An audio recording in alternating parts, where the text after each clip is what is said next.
Good morning, everybody. Welcome. Thank you for joining us today. Today's class is WaterWise Vegetable Gardening. We've got about 136 people registered for today, so we have a large crowd.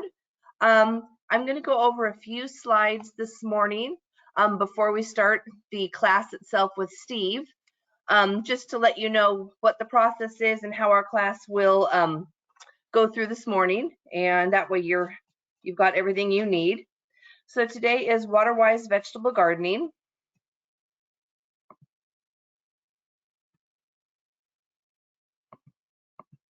Okay, so this is a schedule of our classes for the rest of the year. One Saturday a month. These are the topics. Next month is Irrigation Basics, and then in June we've got Soils and Fertilizers. So the class itself is roughly 1 hour long, the presentation, followed by question and answers. We are recording the class, so it is being recorded since I started, and at the end of the class, we post it on our website. So next week, the recording will be available on our site, and we have been doing classes since August of last year. And all of those recorded classes are available for you to go in at any time at your leisure and listen in and view the class. So I'm just going to go over about the handouts and the question and answers. So as far as the question and answer period. So to the right of your screen, you should have a red arrow. And if you click on the red arrow, that will open up your chat box. And at any time during the class to this morning, starting now, you can write any questions that you might have for Steve. And so if you can just write your questions as we go, then at the end of his presentation, I'll open up the chat box and I will read out loud each question, and then he will answer them for you. So please, as we go, just write all the questions in. So that is how that works. And now also I have included the handouts. There's two handouts for today's class. One is this set of slides that I'm going over with you. That way you have a list. You've got my email address should you need it to get a hold of us for any reason. Also the list of all the classes for the rest of the year. So, and then the second handout is the PowerPoint presentation slides that Steve is going to review with you. So those handouts are available while we're live. They're available for you to download onto your own computer, so you can use them or use them as a future reference. So if you want to go ahead during the class and save them to your computer, that would be wonderful. If not, don't worry about it. If you don't even want to try, send me an email. My email, as you can see, is on the bottom of this slide, kdankinger@scvwa.org. If you want to just jot my email down, and after class, just send me an email and ask for the slides. I'll send them off to you right away. If you have any other questions for me, just send me an email. I will not be checking my email during the class. So if there's something that you need that can wait until after, I will certainly check my emails and answer any questions. But once the class is recorded, you're no longer able to download the PowerPoint slides. So they're only available for you to download during the class, the live class. Last item on this slide is a survey. I have created a survey. It's a quick 3-question. It'll take you less than 3 minutes. It will come to you by email after the class is completed. It's just a quick survey. If you wouldn't mind taking a couple of minutes to fill it out, it would just help us make sure we're on the right track, make sure what we are presenting to people is what people are enjoying. So anyways, if you wouldn't mind taking a quick minute, that would we'd appreciate that. Okay, so here's just a few slides about who we are, SCV Water. It just shows our service area, how big we are. We provide water to the entire Santa Clarita area, not just the city, but to the Santa Clarita Valley. Ways to find us: we've got Facebook, Instagram, Twitter, YouTube, and our website for information. Our website is scvwater.com. Here are ways that you can save water. We have rebates available to you. If you're interested to see, we have many rebates that are available to customers. You would just go on to conserve.yourscvwater.com, and all of our rebates are listed. Here's a couple of landscape resources that we have. We have this hottest plant guide, and we've got some other resources, conservation tips and information about yards and gardens. And then the rebate that I'm going to highlight for today's class is called HELP, Healthy and Efficient Landscape Programs. We've got rebates up to $750. You can upgrade your irrigation hardware. You can go to drip irrigation. It talks about conversion, high efficiency nozzles, and pressure regulations, and both. So if you go to conserve.yourscvwater.com, you can take a look at our HELP program. All right. Give me a second. I'm going to bring up Steve's slides. Okay, now we've got Steve Williams here. He is going to go through this presentation. And like I said, if you want to write down your questions in the chat box while we go through the program, that would be great. And here is Steve Williams. You're going to hear him say next. And that's a note to me to forward to the next slide. So when you hear that, that is what that is for. And I hope you enjoy the presentation. I'm going to turn off my screen and mute myself. So you'll just see Steve in the presentation, and then I'll hop back on when he's finished, and then we'll go over the question and answer period. Thank you, Karen. It's great to be here again, although we're doing it in a little different format than usual. I am a professor of horticulture at Mount San Antonio College, and I've been teaching online for a year.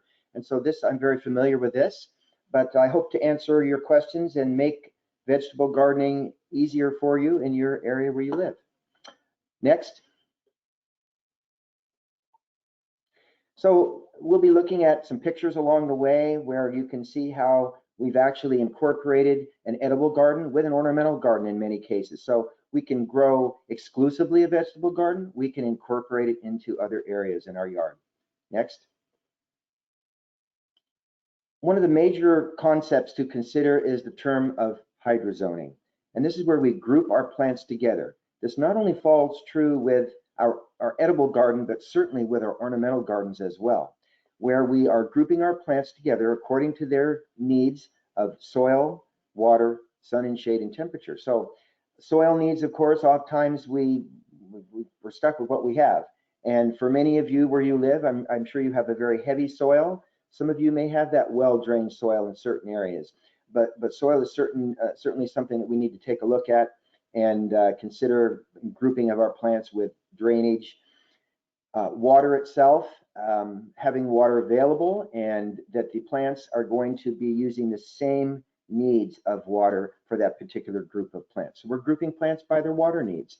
And then sun and shade, of course, is very important. You certainly don't want to place a shade-loving plant in the sun and vice versa. At temperature, that's something that over the last several years, along with the sunlight, has been a changing factor. The temperatures have been much higher in the summertime. We've had extreme temperatures, but where you live, you also have those extreme lows, and you can have freezing temperatures as well. So you have extremes to work with at different seasons for your different growings. Next. Light, as we said, sun and shade. So certain plants, in fact, most of your edible plants want full sun. A minimum of 6 hours a day is full sun. There are those that would prefer partial sunlight of 3 to 6 hours. In all cases, though, because of our extreme hot summers, if we can provide morning light and afternoon shade, a little protection for our plants, they certainly would be appreciative. So one way that many folks do that is planting in an area where morning to early afternoon you have sun, and then a natural feature, whether it be your house or a tree, would provide shade the rest of the day.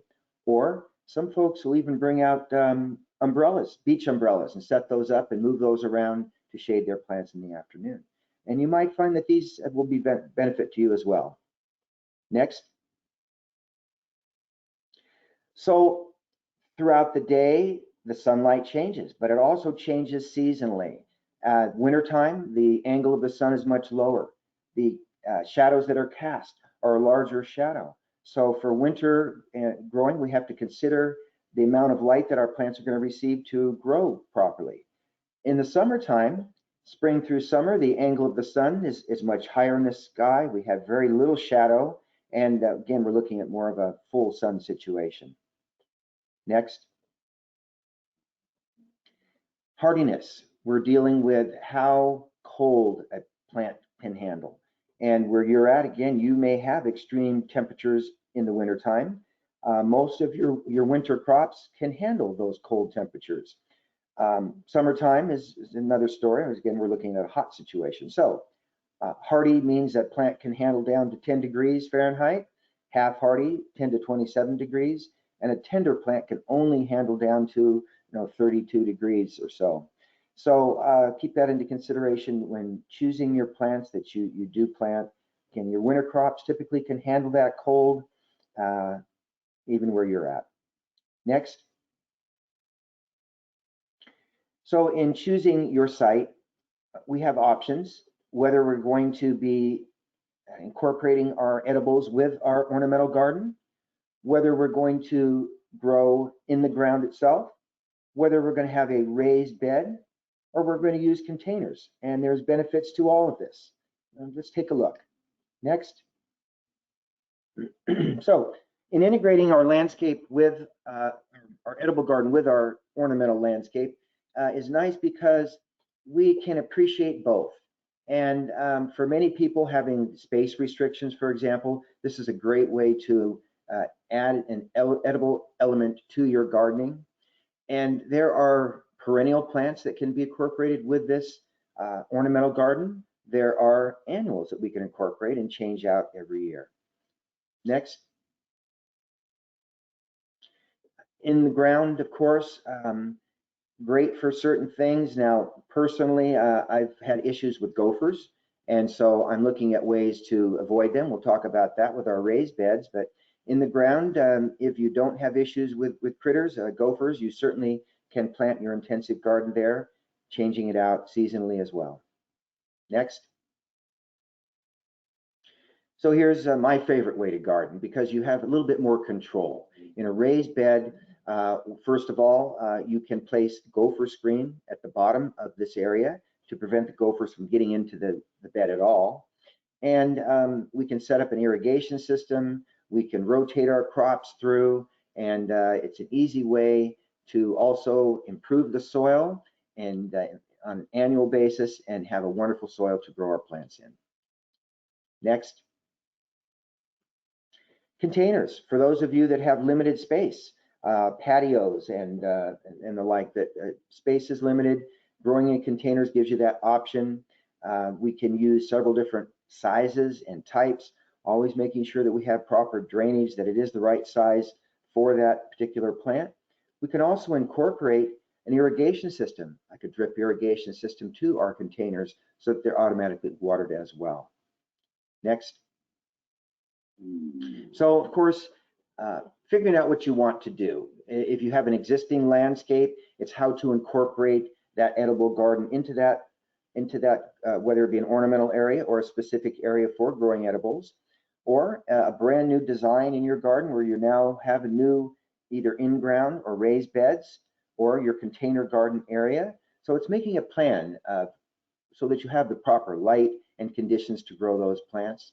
So a site plan, an overall site plan of the area is always helpful with the existing hardscape features, pathways, etc., trees, and then the proposed hardscape, maybe those raised beds that you're going to be planting. So make a plan. It will really help you in the long run, making sure that you have the proper lighting and conditions for growing those plants over the entire season. Next. So preparing the site, whether it be in the ground, in a raised bed or in a container, of course, soil is always a big, important feature that we have to look at every year. And amending it on an annual basis is usually important. Fertilizing and mulching. We'll be taking a look at those, so let's go ahead. Next. So, soil. Many of you in your region have very heavy clay soil with poor drainage. In fact, I have the same thing where I live here in the San Gabriel Valley area, and most of Southern California has a heavier soil. There are those areas I know where you're at that you have those sections of sandy or gravelier soil that maybe you have to actually build that up with compost. And that oftentimes is the answer, whether it be heavy soil or well-drained soil or sandy soil. The addition of organic matter will improve that soil. In a clay soil, it's going to help break up those heavier clods and allow moisture to move through better. In a sandy soil, the addition of organic material, compost, is going to help hold water better in that soil. So depending on where you're at, you have to improve that soil in many cases. And the addition of this organic material is something that has to be done at least once a year to keep those conditions viable and keep the soil supple. Now, pH is a factor that's really important in growing vegetables because on a scale of 1 to 14, with 7 being neutral, plants like slightly acidic soil. Our soils here in Southern California are typically very alkaline. We're 8+ on the scale.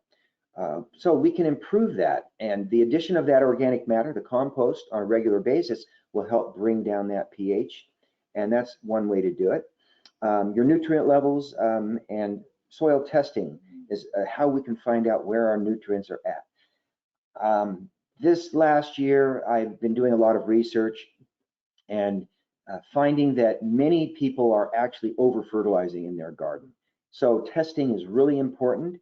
There are home test kits that you can use to test your pH, your 3 primary nutrients, and we're going to take a look at those now. Next. So we talked about the amendments, and they come in different forms. Compost is the most common one to use, and depending on what your soil is like, if you have a heavy clay soil, we could even consider bringing in a larger particle size. Now, sand would not be the thing to use to amend a heavy clay soil because you're going to end up with adobe, which is even worse than you had. The right thing to do in a heavy clay soil is a larger particle size. Pumice is a good choice.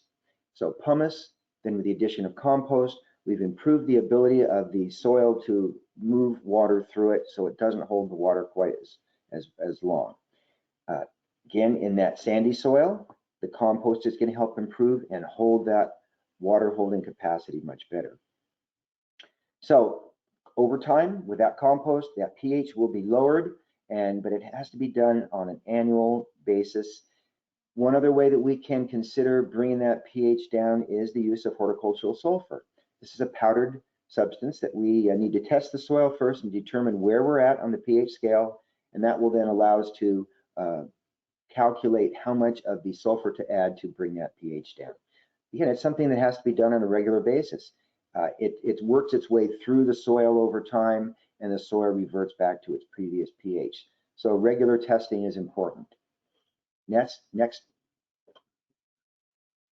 So on those nutrients, the 3 primary nutrients for our plant health are nitrogen, phosphorus, and potassium. The nitrogen, of course, is going to give our plants that good green color and rapid growth. Phosphorus is going to promote the flowering and fruiting and the vegetable growth. Potassium is going to help with the roots and help the other 2 nutrients in how they work. Secondary nutrients that we have, sulfur, calcium, and magnesium. We already talked about sulfur, but they're very helpful in how the primary nutrients work in the soil. They help how they work. The micronutrients are important because they give our food flavor primarily. In all cases, we really need to test our soil and find out where we're at before we just willy-nilly add fertilizer on a regular basis. So how do you get your soil tested? For the primary nutrients, nitrogen, phosphorus, potassium, and our pH, we can get a home test kit and test on a regular basis at home. For the other nutrients, or secondary and micronutrients, we would need to send our soil to a soil test lab. There are several in Southern California, and I know that there's lectures on soil here for you guys, and you might want to take a look at that, get more information about testing your soils. Next. So here we have another example of a small space where we've made it into an edible area. You know, it doesn't have to be a large space in your garden. We've also here provided a bird bath, thinking of wildlife and incorporating space for wildlife is really important when you develop your new garden area. They're going to be a benefit to you in many cases. Pollinizers, help with pest management. Of course, there are critters that can be problems in the garden too, and that's a whole other issue. Next. Mulching. Mulch is so important both in an edible garden and an ornamental garden. And we use different materials in different places. So let's talk about what some of these materials are and what they're going to do for us. Placing this mulch on the surface of the soil is going to help maintain the moisture level in that soil. It's going to moderate the temperature. This is really important around fruit trees, for example. If you have a bare soil area where the root zone is for your fruit trees in the summertime, with those 100 and 110 degree temperatures blasting down in the soil, those roots that are near the surface are having a hard time dealing with that. So if we can provide a mulch on the surface of 4 to 6 inches, that is going to moderate that temperature. Additionally, mulch is going to prevent erosion. It's going to help prevent weed growth. And primarily the main purpose, of course, is to conserve moisture and regulate moisture in your soil. So there's different types of mulches that we can use. In an edible garden, one of my favorites is straw. Not hay, because hay is going to sprout and grow, but straw, bedding straw. And this is readily available at a feed store, for example, and can be placed over the surface. At the end of the season, that material can be used in your compost pile, and it's a great addition to that as well.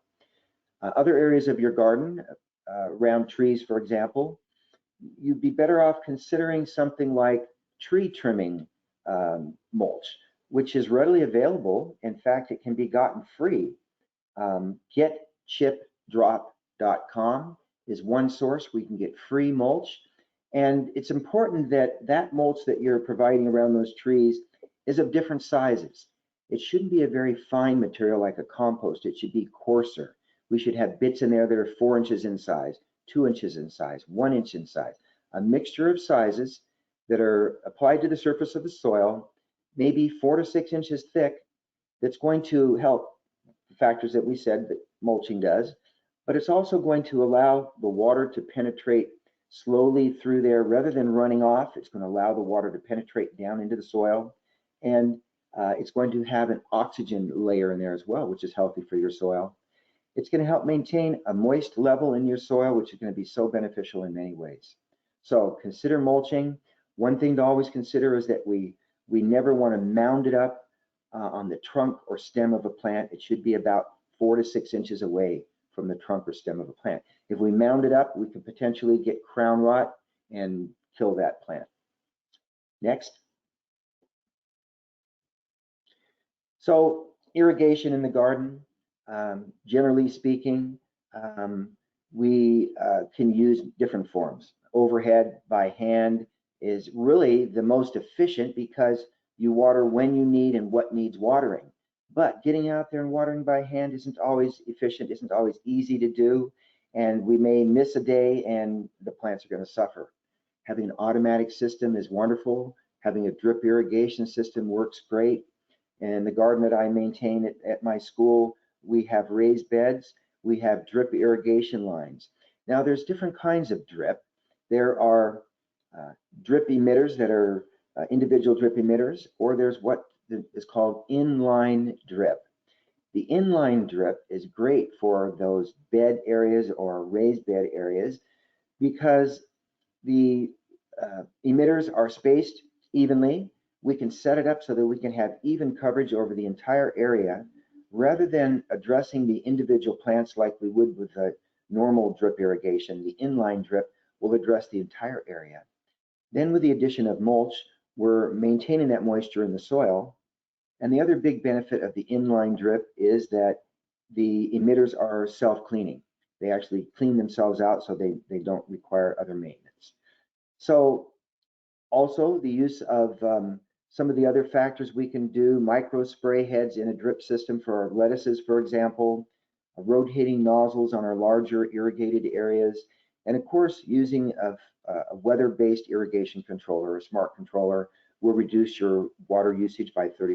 Of course, that's what we're trying to encourage in this whole process, is ways that you can grow a vegetable garden, yet use less water.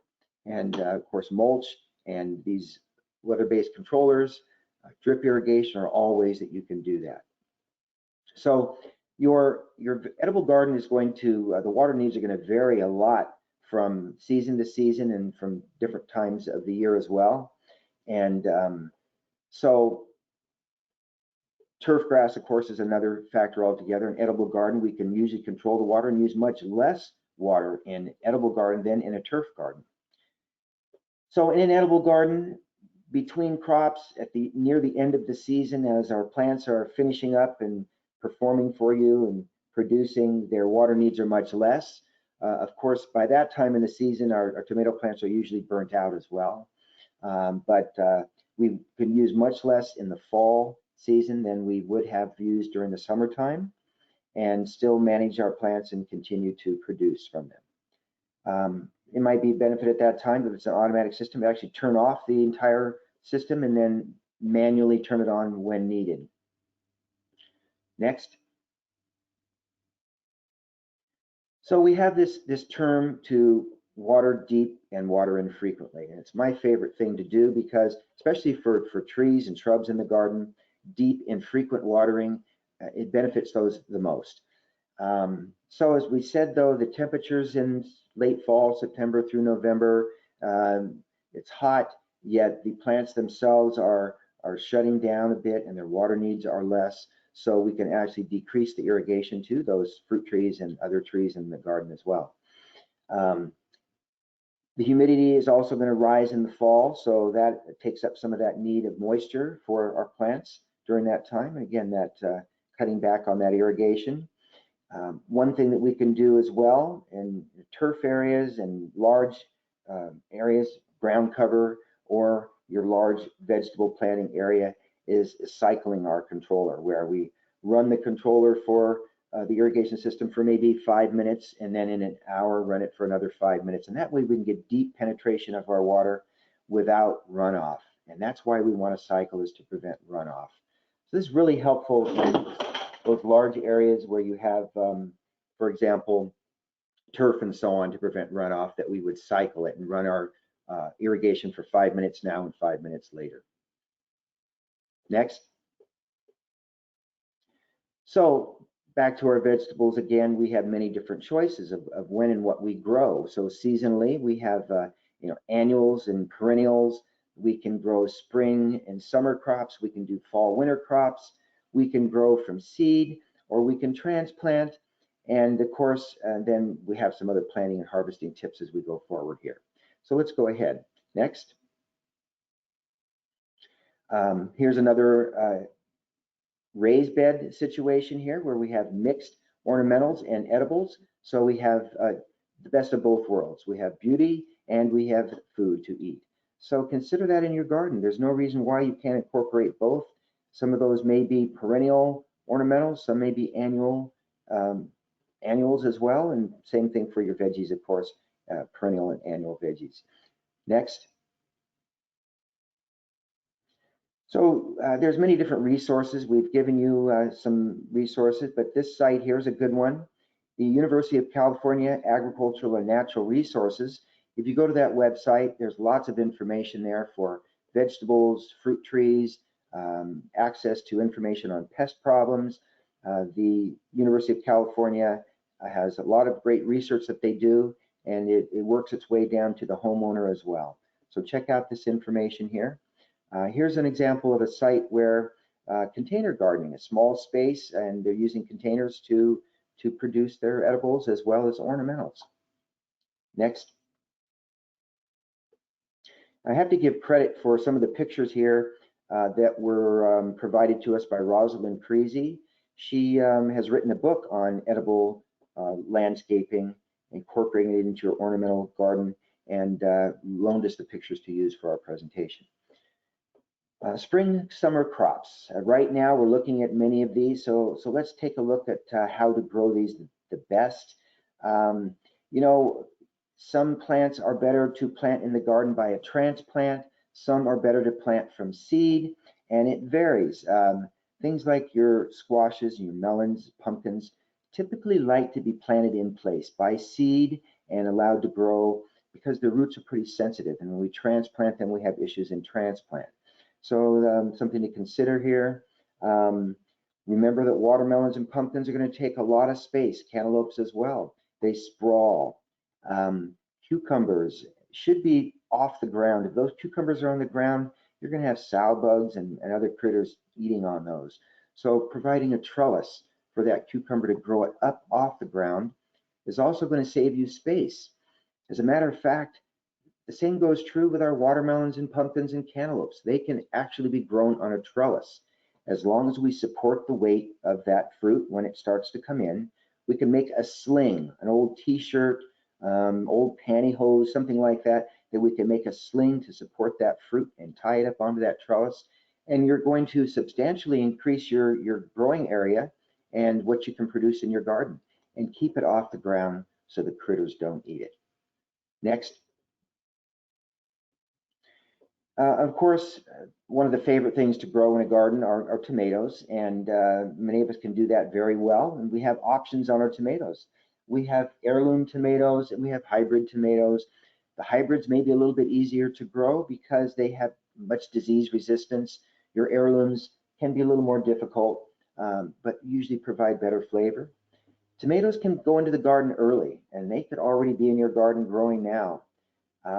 I always like to look for resources if I'm buying tomatoes from a school or a college that is having a sale, because it supports them in their programs if you can. Also, tomatoes, how we grow them, of course, off the ground as well. We can grow them by staking. We can grow them in cages. I prefer to cage my tomatoes, thinking of that summer heat and sunlight. Exposed areas can become sunburned. So a caged plant that's growing and has a lot of foliage has more shade protection to prevent the fruit from getting sunburned. So consider that. Peppers prefer the soil to be warmed up, and we're getting there, but hold off on transplanting or planting your peppers in the garden until the soil warms up. Otherwise, they're going to be a bit stunted. They won't get a healthy root system. Tomatoes can go in early. Hold off on those peppers until perhaps into May, before the soil is really warming up.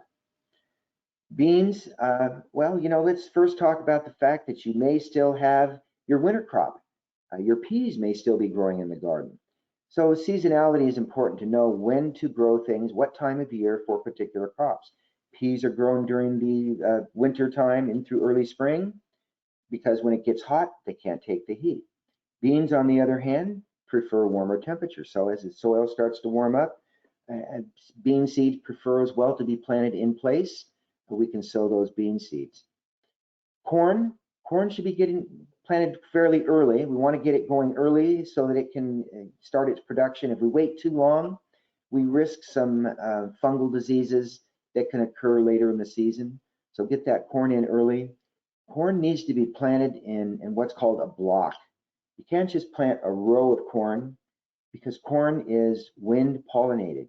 And if there's not a big group of the corn plants together, the wind won't do the pollination. So we plant them in a square block so that the wind can then distribute the pollen to the other plants around them, the other corn plants, and we'll produce our corn. You're typically going to get 2 ears of corn from a plant, and that's it. Okay, next. So instead of a border of flowers, which are wonderful, we could use other things for our bordering. It could be herbs, it could be lettuces, things that are edible, that are also beautiful, will give us a nice border and serve a dual purpose. Although there are some flowers that provide edible petals as well. I'm thinking more in terms of substantial food from lettuces and flavoring our food with our herbs. Next. So we're just finishing up that fall winter crop now. You probably are still in the garden. You haven't removed it yet. And that's always a hard thing to do, because if it's still producing, it's difficult to say, yeah, I'm going to clear it out so that I can get my next crop in. But it's important. Timing is always important to get the next crop in at the appropriate time. And as I mentioned with peas, they do best during the cooler season as it starts to warm up here. We've already had this past few days, we've had 90-degree temperatures. So they could be on their decline. It's always a problem for us in Southern California, and particularly with climate change that's going on, is knowing when to finish one crop and when to start another. In actuality here, we can easily do 3 crops a year in Southern California, not just 2. We could get a 3rd crop in. It means sacrificing and removing the existing crop to move into the next. Some of our other things from the winter time are spinaches and collards and so on. The collards can grow on, in many cases can take some heat, but spinaches and lettuces are likely to do what we call bolting, which is where they're going to flower. When they flower, the quality goes down. They become bitter, they become tough. So we want to get our winter crops finished up before they flower. Now, some of the other winter crops, your broccolis and your cabbages and so on, should be finishing up. You will find that some of your nurseries may still sell some of those plants, thinking that you're going to take them home and plant into your garden. It's a little bit late to plant the winter crops now, because as it warms up, their quality is going to go downhill. So I always think it's a little unscrupulous when nurseries are selling crops at the wrong time. So keep in mind planting the right plant at the right time of year. Next. So a few more of those winter type crops. Celery certainly doesn't take the heat, so we'd want to certainly have that growing during the cooler times. Celery root there as well. Fava beans, now that's an interesting one, because that's a bean that we could actually grow in the winter. It's the one bean we grow in the winter time. Usually our beans are grown in the warmer temperatures. But fava beans are interesting because they're also, like other beans and peas, they're nitrogen fixers. So we grow it during the winter time. It takes the nitrogen from the air through its leaves and transfix on the roots of the plants little nodules of nitrogen. So then at the end of the season, we can remove the plants, leaving the roots in the ground, and we have nitrogen-rich soil for our next crop. So that would follow true with peas, with your fava beans in the wintertime, or the beans that we grow during the spring and summer. At the end of the season, we leave the roots there, and the soil has then been enriched with nitrogen for our next crop. Kohlrabi is kind of an interesting veggie that grows above ground. It is related to cabbages. It's in that family, and it should also be finishing up here in the early springtime. It's a favorite of mine as well. Swiss chard. This happens to be a variety called Bright Lights. Very beautiful in the garden, so it works well in that ornamental garden. We can actually grow Swiss chard at least 9 months of the year. Better time to start the plants would be, now early spring.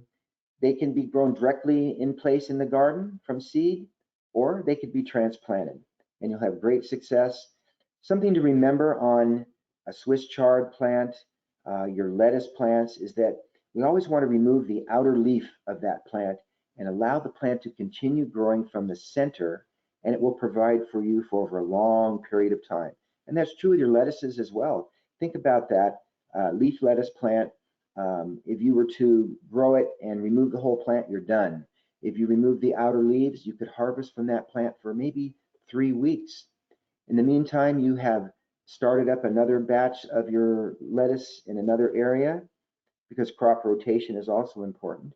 And you have another crop ready to go when the first crop is done.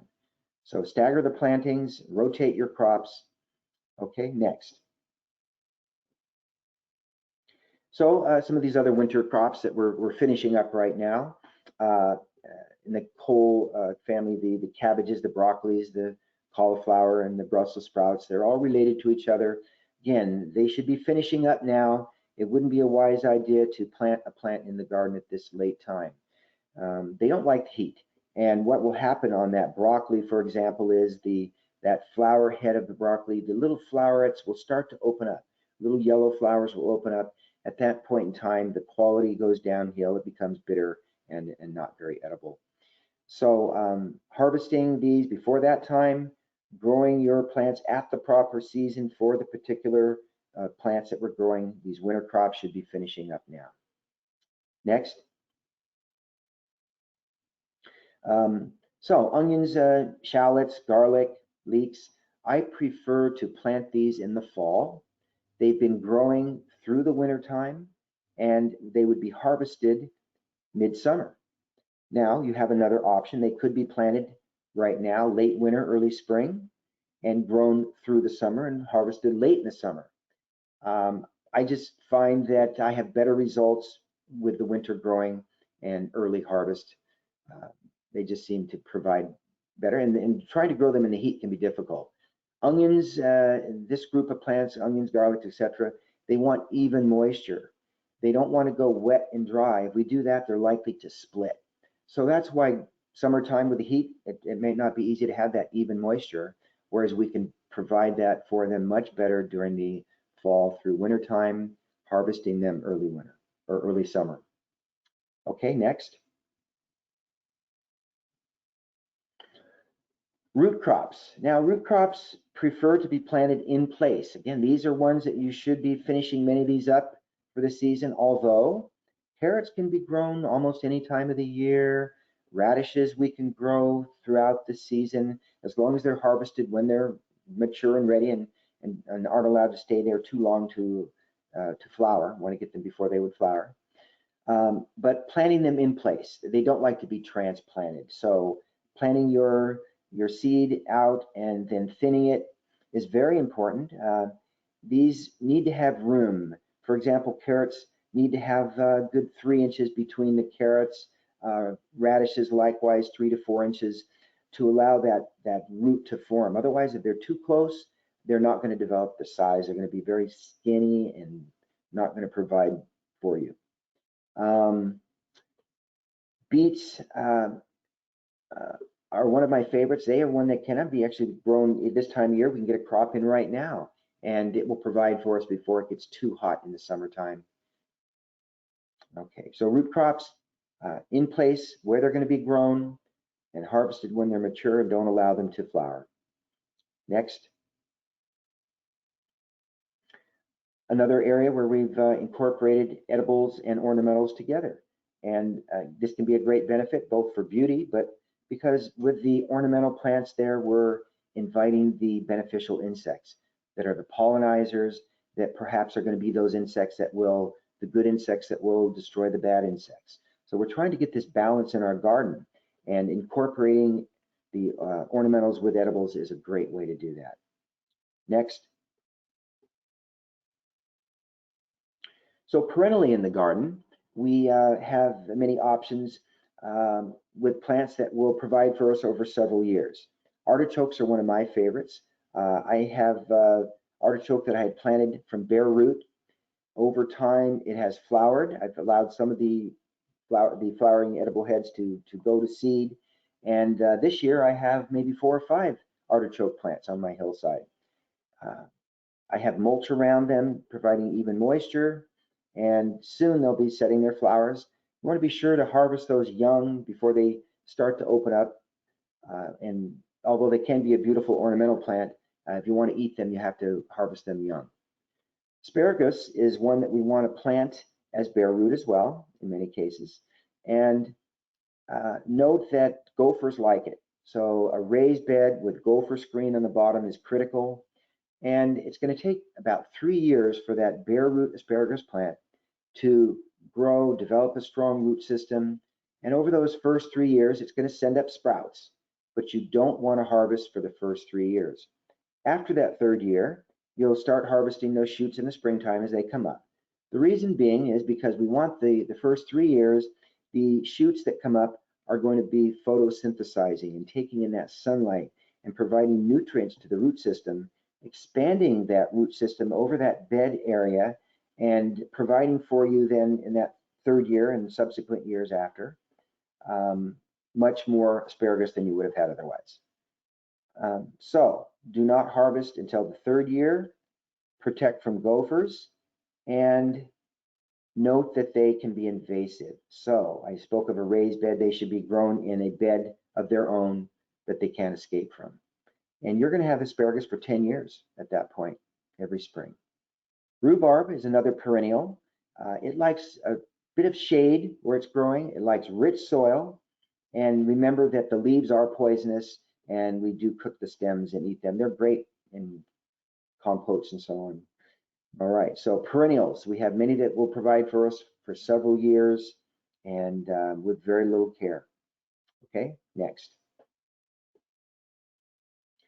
So instead of an ornamental plant that just provides beauty and foliage, we can actually utilize something like that artichoke plant that also provides a beautiful plant and it's edible at the same time. In this case, you can see where they've allowed a couple of the flowers to open, and they're pretty, but at that point they're not edible. So be sure to harvest before they do open. I love the bold texture of the leaf on the artichoke. I love the grayish color of the leaf itself. I think gray is a great addition to a garden. Next. So we've already mentioned that you need to choose the plants that are appropriate for that season, for that time of year in your garden, and harvest them when the harvest is ready. Remove the plants and move on to the next season. So we also mentioned that, for example, on lettuces, that we can plant a row of lettuces now, harvest from that for 3 weeks. In the meantime, start another row of lettuces. So we want to stagger our planting times so that we can have harvest over a longer period of time. Combining different forms of our plants will make more interest in the garden, combining edibles and ornamentals together so we have color and interest. Using containers and raised beds will allow us to bring in that soil mix for the plants that we're growing, the appropriate soil for those plants, breaking away from that heavy clay soil or that light airy sandy soil that you may have. We can control the soil mixes. We can amend them from season to season as well. Growing vertically is where we're going to save space, using those trellises for many of our plants, for our cucumbers, even for our watermelons, certainly for tomatoes, growing them upright versus on the ground. Also, it will keep the pest off of them and keep your produce viable for you to eat. If you are a novice and you're new, then you might want to choose plants that are easier to grow. In the tomato realm, cherry tomatoes are typically easier to grow than other tomatoes. They have a thicker skin, they're more impervious to conditions and to pests, and they produce a lot very easily. So cherry tomatoes would certainly be a good choice for a beginning gardener. I already mentioned fertilizing, and of course, before we willy-nilly just start fertilizing, we really should test our soil. And if this is a new site or an existing site that you have in your garden, getting that initial test from a soil lab will benefit you because you're going to have a baseline. You're going to know where you stand, and then in subsequent years, then you can determine which nutrients you need to add as necessary. Rather than just adding fertilizers without their need can actually be a disservice to our soil and to our plants. For example, too much phosphorus in the garden will inhibit the uptake of iron. So then they're working against each other. So then we'd have to supplement with more iron. So rather than that, we shouldn't use as much phosphorus. So testing is really important to make sure that we're doing the right thing for our soil and for our plants. Making sure that you harvest when the produce is ready. For example, that tomato plant, when that tomato is red, ripe, and ready, you want to harvest it. Don't allow it to stay on the plant any longer than necessary, because what will happen is this. The seeds inside will start to mature. The purpose of a plant, whether it's an annual plant or a perennial plant, the purpose of that plant every year is to try to reproduce itself, trying to make seed that's viable.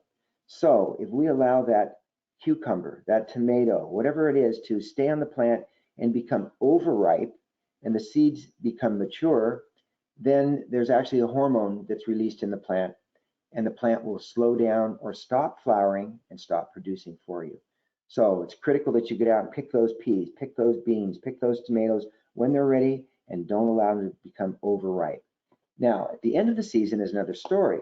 If you're looking to save seeds in your garden from those particular plants, and of course it would need to be a non-hybrid, because hybrid seeds do not come true to the parentage. So from an heirloom plant or an open pollinated plant, at the end of the season, we could allow that tomato or that pea or that bean to stay on the plant and become very mature, and the seeds to become mature, at which point we would harvest those seeds and store them till the next season when we replant again. Rotating your crops is so important for lots of reasons. Let's discuss that just a little bit here. So first of all, nutrient uptake. If we plant tomatoes in that same spot year after year after year, tomatoes are drawing upon a certain group of nutrients, and you're going to deplete those nutrients in that area. Certainly you can use fertilizer, but moving the plants around from space to space will evenly use the nutrients up. And you'll have even use of nutrients in the soil, and then even distribution when you refertilize. But bigger than that, we come into some problems that we could have if we don't rotate. For example, on that tomato plant, we have certain pests that attack plants. Tomatoes, for example, root knot nematode. These are microscopic worms that love the Solanaceae family, tomatoes, peppers, eggplants, potatoes, and they attack the roots of those plants, and they're in the soil. So if we keep planting tomatoes in that same spot from year after year, we're likely to have that pest occur, and every time we plant there, the plant will be attacked year after year. And what happens is these microscopic worms attack the roots of the plant to lay their eggs in there, and it prevents the plant from uptaking nutrients and water. And the plant will live. The leaves are green, but start to suffer, but it slows down and stops on producing edible portions of the plant. So that's why rotating is really important for nutrient uptake, for particular pest problems in the soil. Diseases is the other reason. Soil-borne diseases that certain plants are prone to. If we keep planting over and over in that same spot, we're likely to develop these diseases that will infect the plant year after year. So moving the plants around in the garden on a regular basis, recommended rate is 3 years. That you don't plant the plant within the same plant family in that spot for 3 years. You wait until the 4th year to actually replant in that area. This can be difficult if you have limited space, a raised bed with limited area, but you just need to plot it out, make a plan, and keep that plan from year to year so you can see your rotation and move your plants around. Okay, next. Another example of a raised bed garden here. We're getting to something that's a little bit more planned. Notice that they have pathways, and the pathways should be a minimum of 3 foot wide, so you can get your wheelbarrow through there if you need. The ADA, of course, you need to go with 4 foot. The raised beds height doesn't have to be that deep. Most of your vegetable plants have a limited root system. It's not a real deep root system. But if you are putting in gopher screen at the bottom, for example, I like my raised beds to be about 1 foot in height. Especially if you're using the gopher screen, then the roots will stay within that planter area. For some of our other plants, our lettuces and so on, they have a much smaller root system, and we could get by with maybe a 6 to 8 inch depth of our raised bed. Notice at the bottom of the screen here, the raised beds have the drip lines. Those are the inline drips that are located on the surface of the soil, and they have their emitters every 1 foot, so that this raised bed has a drip emitter every square foot. So when we irrigate, we're going to have entire coverage over that bed, even coverage of our irrigation. Then with the use of mulch, we'll be able to maintain that moisture. Okay, next. So fruit and nut trees, another topic, of course, that is important, and chilling hours. And for you, where you guys live, you have more chilling hours than where I live, typically. And that's important for many of our deciduous fruit trees, peaches, plums, nectarines, apples, apricots. need to have chilling hours to produce quality fruit. There are low chill varieties that are out there. One source for you, and I think we give that here, is davewilson.com. If you go to that website, you can find a lot of information about chilling hours, and we'll talk more about it here in just a minute. Planting tips, we'll show you a diagram of planting and then talk more about irrigation. We'll look at some local selections for your area and deal with our fertilizing and maintenance as well. Next. So chilling hours. These are the hours between mid-November to early February, where the temperatures are below 45 degrees, and that's typically at nighttime. We add up these hours. Now, if the daytime hours or the hour temperature goes above 60 degrees, then we're going to start subtracting. And typically in a season, we used to have 500 hours of those chill hours every year. It's become less and less with our global warming. Where I live, now we're down to 350, 300. If you get near the coast in Orange County along the coast, it may be as little as 250 hours. So fruit trees have chilling hour requirements in order to produce this quality fruit. And at the Dave Wilson website, you will see a listing of your different fruit trees, and they're going to tell you the number of chilling hours that these different trees need to produce the quality fruit. So take heed to that. It's really important. These chilling hours, when they occur, is the other important thing. If it's in late fall to early winter, that's the best time, because it's that cold snap that really changes the trees. They want to lose their leaves and go dormant. And that's what we're trying to do, is push that dormant period. With that chilling hour, then the trees during the dormant time in the winter, their water needs are much less. We certainly don't fertilize them during that time. Come spring, then after they've had these proper chill hours, they'll start to bud out. Some other important things here to remember about fruit trees is that dormant spraying. During that dormant period of time on the deciduous fruit trees, peaches, plums, nectarines, apricots, spraying these dormant sprays will help reduce your pest problems and disease problems the following spring. Okay, next. So we can also consider planting several trees in the same area, close together. This is a concept that will also be described on the Dave Wilson website. Rather than one tree every 10 feet of these fruit trees, we can plant 2, 3, or 4 trees in close proximity, as close as 18 inches apart. And in doing so, these trees, of course, need to be closely related. You wouldn't want to plant an apple and an orange because their water, fertilizing, pruning, and dormant spraying needs are different. We'd want the trees to be related to each other. For example, doing something like planting peach trees, early season ripening peach, a mid-season ripening, and a late season ripening peach tree in the same spot will then afford you to have peaches through the entire season, and their fertilizing water needs are the same. It's a great way to expand and increase your productivity in your garden.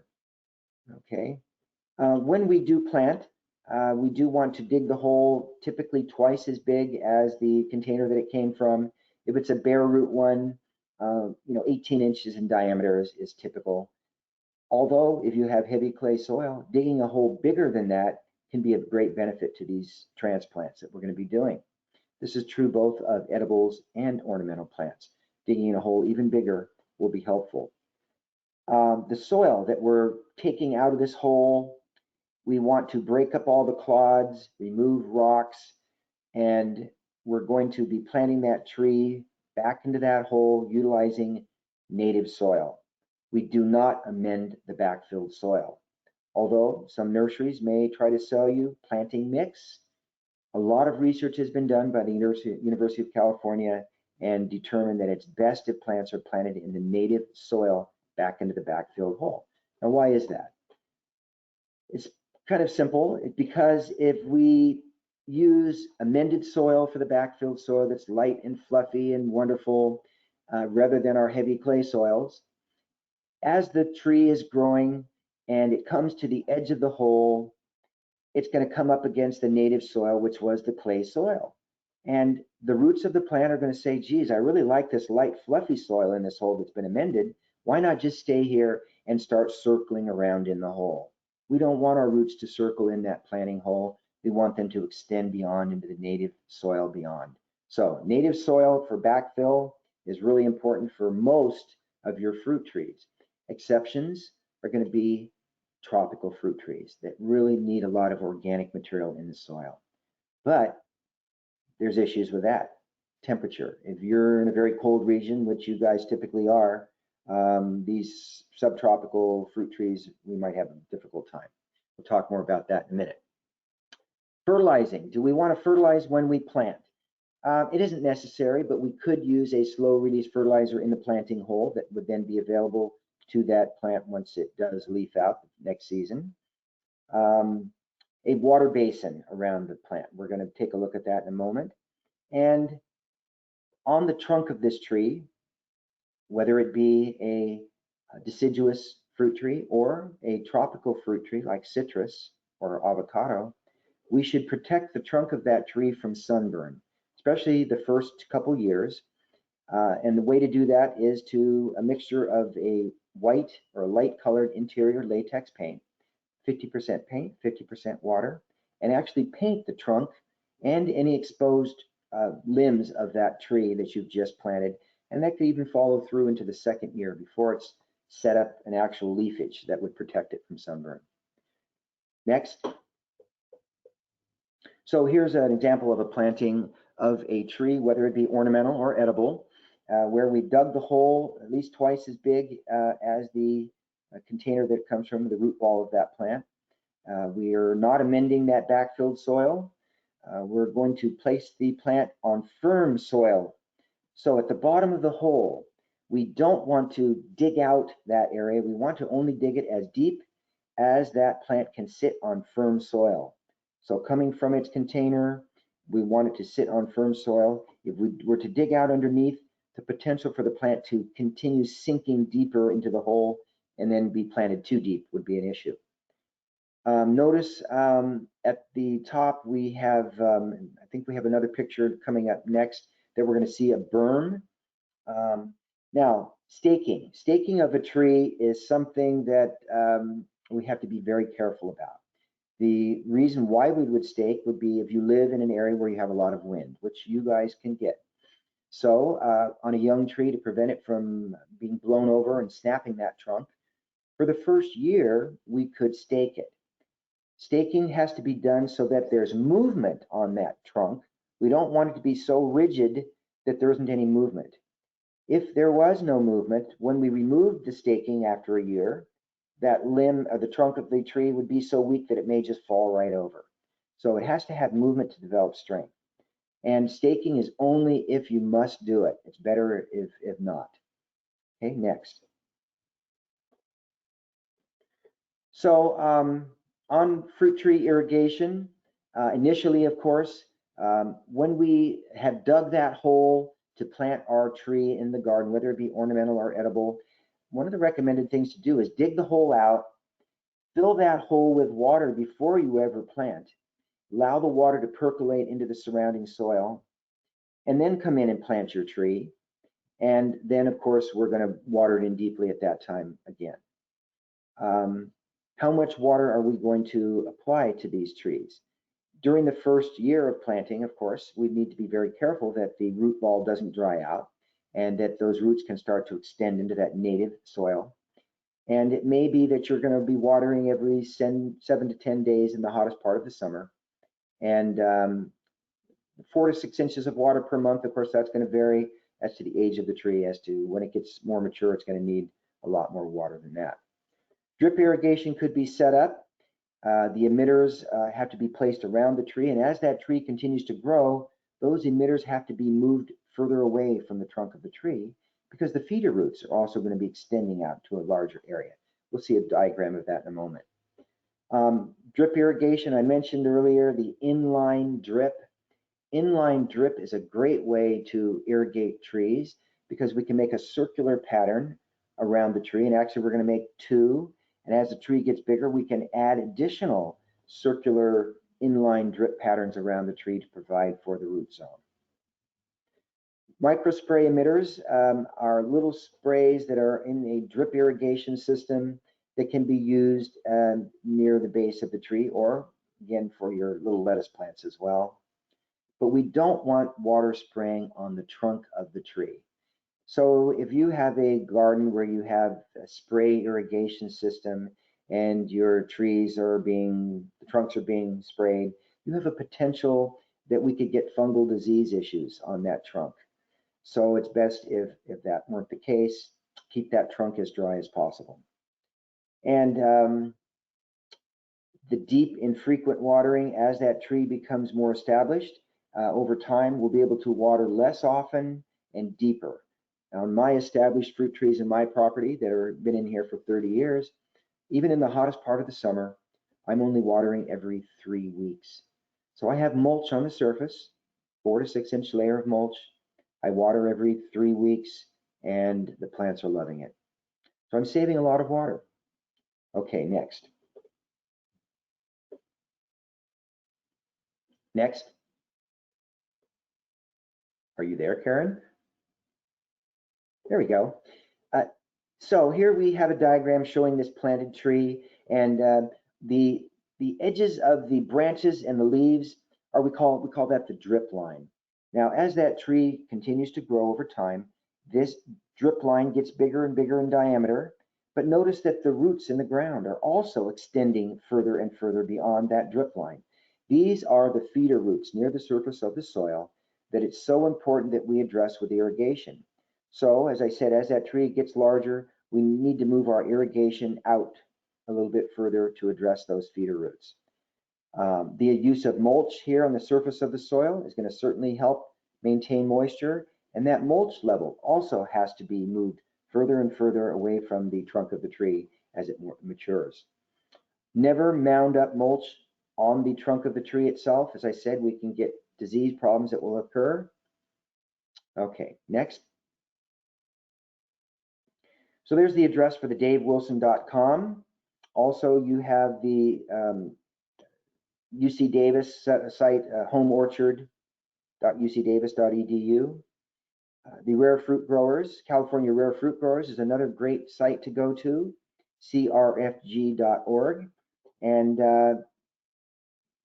many of you can grow rare fruits, but consider again your weather there, that you do have cold winters oftentimes, and that many of these rare fruits are subtropicals that need warmer conditions. So be very, very picky. They'll help you out at that site in determining what temperatures they can grow at, as well as information about fertilizing and planting and pruning.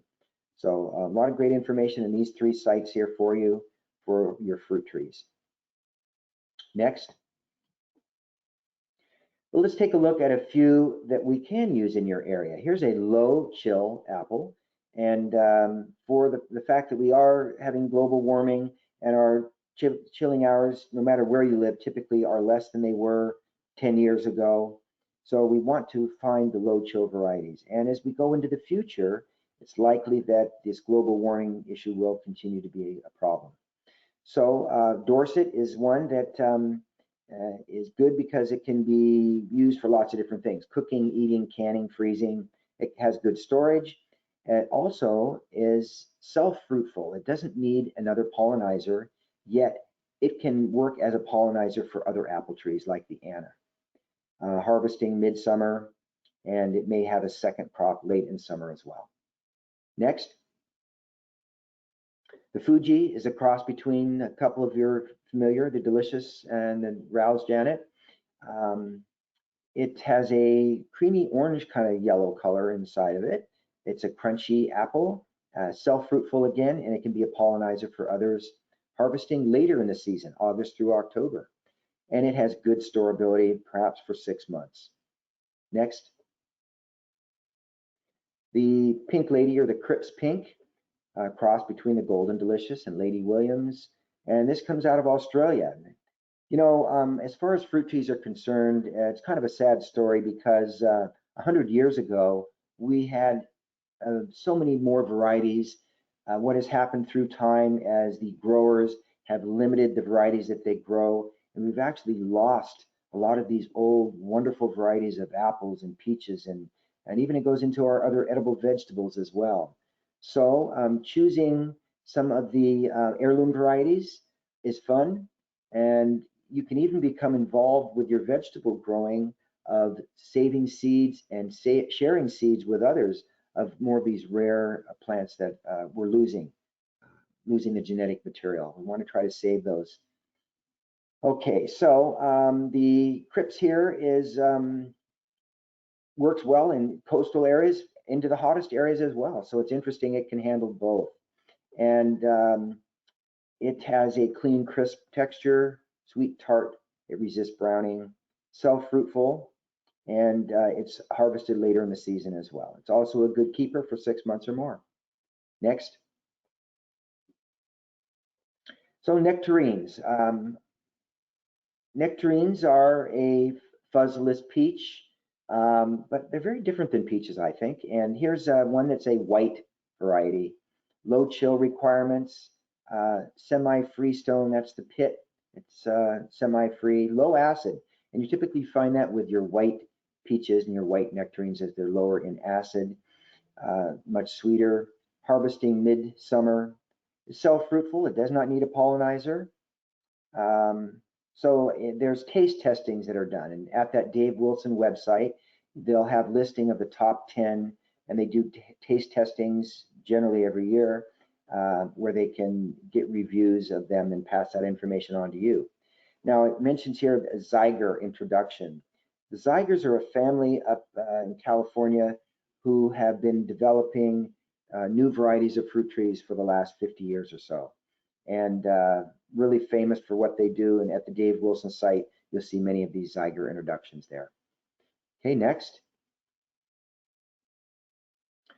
Here's another nectarine that is more the yellow color and a heavy producer, a rich flavor, aromatic fragrance, and has pretty flowers as well when it flowers in the springtime. Now, something to mention about your fruit trees in general, I think I may have already, is we need to thin that fruit. And so making sure that on your peaches and nectarines that the fruit, when they start to form here in the springtime, those flowers set your fruit, that you go out there and thin them out so that they're about 6 inches apart on that stem. Apricots can be a little bit closer, maybe 4 inches apart. And the reason for this is so that that tree can support the amount of fruit and give you large fruit instead of a lot of small fruit. And also, we had too much fruit on one limb, the weight may be too much, and you could actually break the limb of the tree. So we want to remove the weight. We want to reduce the numbers of fruit so that we have bigger, better fruit, and you'll be happy. Now, you can start that very soon as the flowers start to set the fruit, but be careful, because if we get heavy winds that come through, the winds will do a lot of that thinning for you. And if you thin and the winds thin, you may end up with no fruit. So watch that, but you should be thinning that fruit before it's, a ½ inch in size. It should be thinned out. Okay, next. Here's another white variety of a nectarine, taste test winner, midsummer ripening. It says that we get a little cracking on the fruit, or cat facing as it's known, and it's also self-fruitful. Next. So here shows you again some of those varieties that would consider, and again, those peaches, those plums should have been thinned out. You should not allow those to grow in clusters to have the best quality fruit. Loquat tree, that's a tree that's a tropical-like plant. It does so well here. You're not going to find the fruit available in the stores usually because it's too tender, too difficult to transport, but it sure makes a great backyard plant. My loquat tree here, and there are named varieties of loquats, produces excellent fruit. The only problem I have is beating the birds to it, and that you'll find that yourself is a problem. One thing that we can do on our fruit trees is we can cover them with netting which will help to a certain degree to keep the birds out. Persimmons are an easy tree to grow. They can handle some of the cold. Figs, more tropical, and they're going to reliably come back year to year and easy to grow. You can take a branch of a fig tree, stick it in the ground, and it's going to root and grow. So it's easy to propagate a fig. Next. Then we have mulberries, an interesting tree, be a little messy, but very tasty fruit. You might want to consider that. The jujube, Asian tree, little apple-like fruits, pomegranates, a Mediterranean tree. They do go dormant in the wintertime. They tend to be able to handle the cold. In fact, they like a little chilling hours. And my pomegranate is leafing out right now, produces a lot of fruit every year. Asian pears. They can take a little more cold and do well for us, but they don't need the chilling hours that a Bartlett pear, for example, needs. But where you live, you could probably grow Bartletts. You probably get enough chilling hours there. Okay, next. Citrus. So citrus in most cases will be fine. I don't think you're going to have so much cold there to damage them because they are subtropical. But let's take a look at some of our choices here. One important factor to remember is that we have a very big pest problem, the Asian citrus psyllid. You may have heard of that pest that's attacking citrus trees, and in doing so is actually making those trees, it's killing the trees and potentially vectoring or spreading the disease to other trees by their young. So it's important to inspect your citrus trees regularly to see if you have this particular pest, treat it, and if your tree has been infected, that you have to remove and destroy your citrus tree. So Asian citrus psyllid, check that out. I love my citrus trees. They are so easy to grow. Of all the types of fruit trees we can grow, I think citrus are the easiest. They don't require the thinning. They don't require the dormant spraying that we do on our other fruit trees. So blood oranges. I have a blood orange in my backyard, and I chose that because being a little more rare, blood oranges are more expensive in the store. So I wanted something that I could wouldn't have to buy and would love to eat, and they are wonderful, make a great juice. You have your improved Meyer lemon. Now, the Meyer lemon is actually a cross between a lemon and an orange. So it doesn't have that true lemon flavor. Keep that in mind in your recipes, that when a recipe calls for lemon juice, it's always calling for Eureka or a Lisbon lemon. If a recipe is a special recipe for Meyer lemons, it'll state that, okay? It'll state to use Meyer lemon. So otherwise, you always use Eureka or Lisbon. I have a Eureka lemon in my backyard. It's in full fruit right now. I get 2 crops a year, and each crop is about 100 fruits, more than I know what to do with. I have a Barris lime. My Barris lime produces up to 600 fruits a year. Absolutely phenomenal. 2 is in flower fruit most any time of the year. Your oranges would be finishing up. Your navel oranges should be finishing up right about now. Your Valencias can hold a little bit longer on the tree, and we can harvest those into early summer. So be watchful for pest issues, be cognizant of that, making sure that your citrus have even moisture throughout the year. They don't want to have wet, dry. That can cause splitting of your fruit. And fertilizing, they're high nitrogen feeders. So in the springtime right now, citrus likes citrus fertilizer or chicken manure to provide nitrogen. Next. So instead of a small ornamental tree in your garden, why not utilize something like a citrus tree that's going to give you beautiful flowers, interesting fruit, and something to eat that is beneficial to you as well. Next. Nut trees. Now, where you're at, having typically a little colder conditions, you can do nut trees better than where I live. Of course, beating the squirrels to it is the biggest problem. I have squirrels in my backyard now that I'm fighting off with my fruit trees, and they seem to be winning the battle. So I know that with nuts, it's a difficult thing. Nuts are so nutritious, high in protein and other nutrients. if you can grow a nut tree and harvest from that, baking with those walnuts. So give it a try. Dave Wilson, you'll have information on nut trees there as well. Next. Macadamias, squirrels love them. Hard shells, very difficult to open. Pecans, again, similar to your walnuts, but a little one level up in quality. I think pecans are excellent. So if you can do it, guys, give it a try. I'd love to hear the results of your nut growing. Next. Vines and berries. I have a blackberry vine that I planted some 35 years ago that is going strong. Notice that they can become a little invasive. So your cane berries, your blackberries, your raspberries, make sure that you kind of isolate them, that they don't escape. They'll grow by their roots. They have rhizotomaceous roots that will take over. But they certainly will produce for many years and religiously year after year. Blueberries. Blueberries are acid loving. So it's best to plant them in a container where you use an acid planting mix. And it's a good idea to plant 2 different varieties of blueberries together. It could be in that same large container so that they can cross-pollinate. It will give you better productivity than just one plant by itself. Watch out for birds on these guys. You might want to use your bird netting, especially on those blueberries, so that you'll get the berries and the birds don't. And that plant will provide for you for maybe about 8 years, and then it will be on a decline. But we can grow great blueberries here in California, much better than those we get from South America. So give it a try. Provide support for your cane berries, your blackberries, raspberries. They want to support to grow up so that they're off the ground. If that fruit's on the ground, bugs are going to eat it and it'll rot, etc. Okay, next.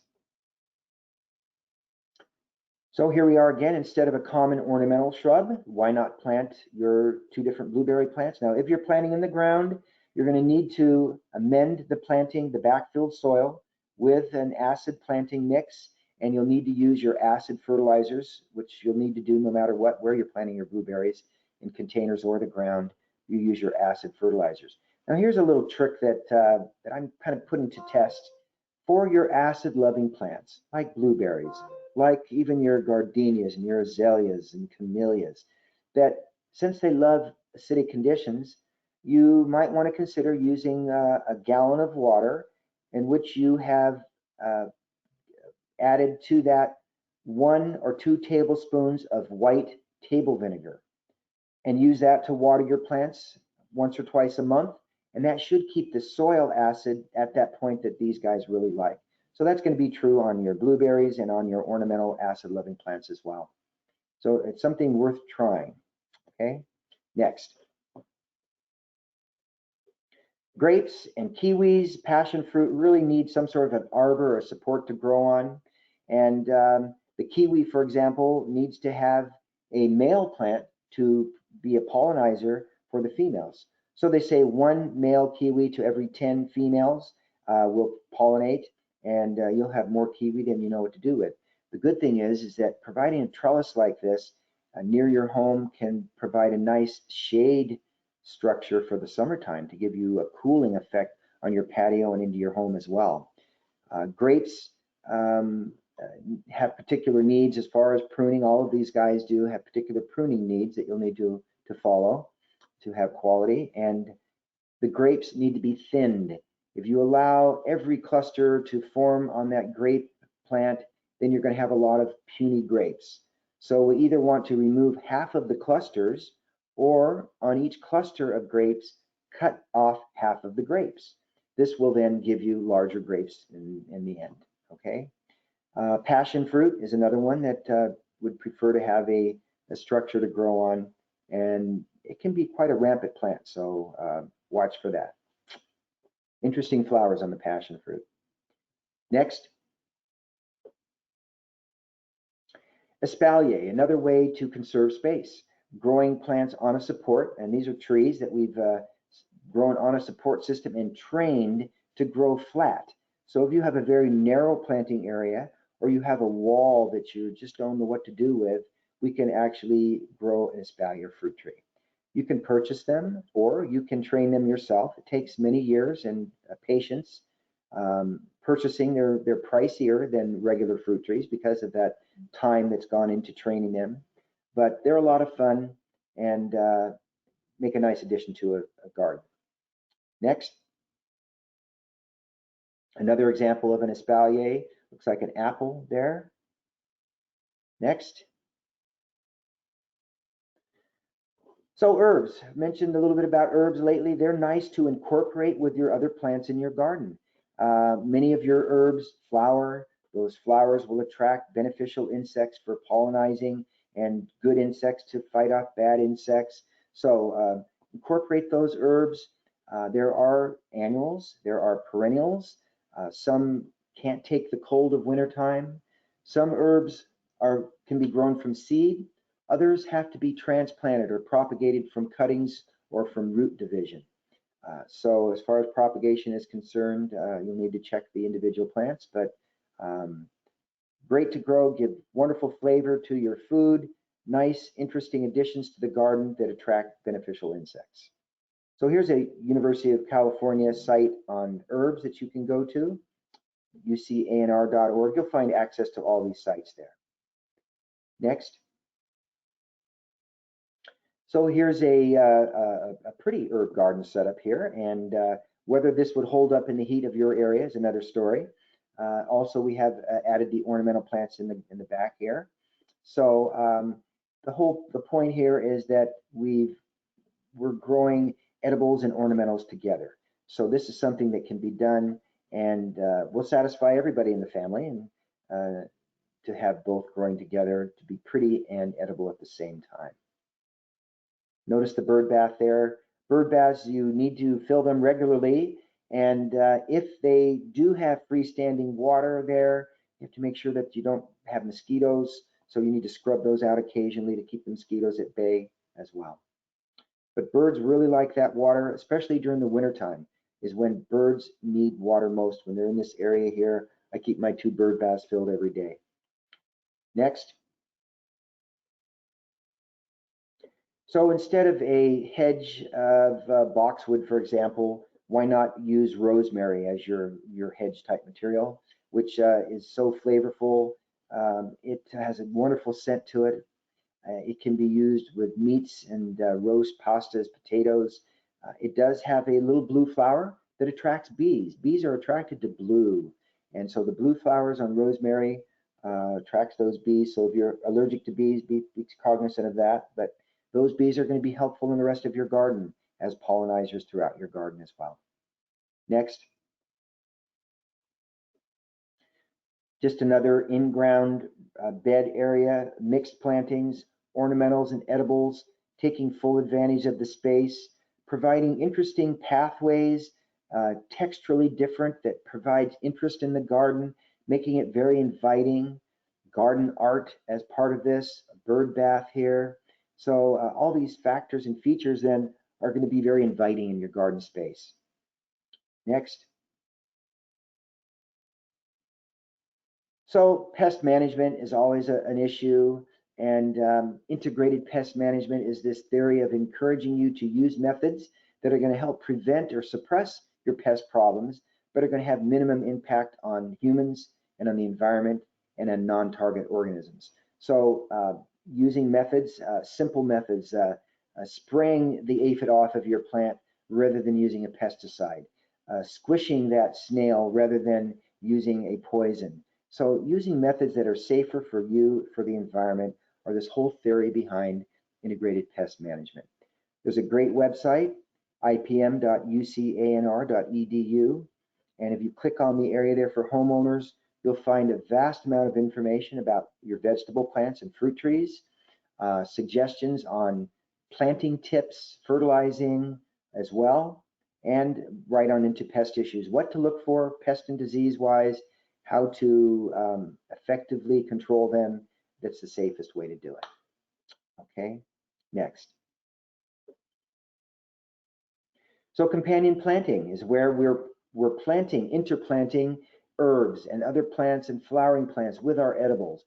For that reason, as I said, it's going to encourage beneficial insects into the garden that are going to help us. It's going to help with the pollinizing.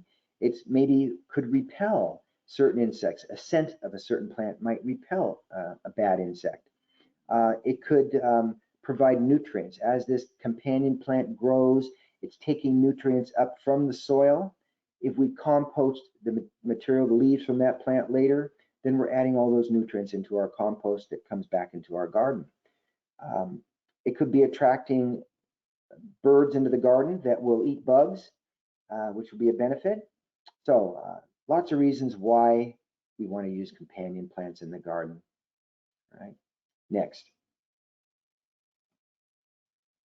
So here's a list of some of those. You can Google and come up with extensive lists.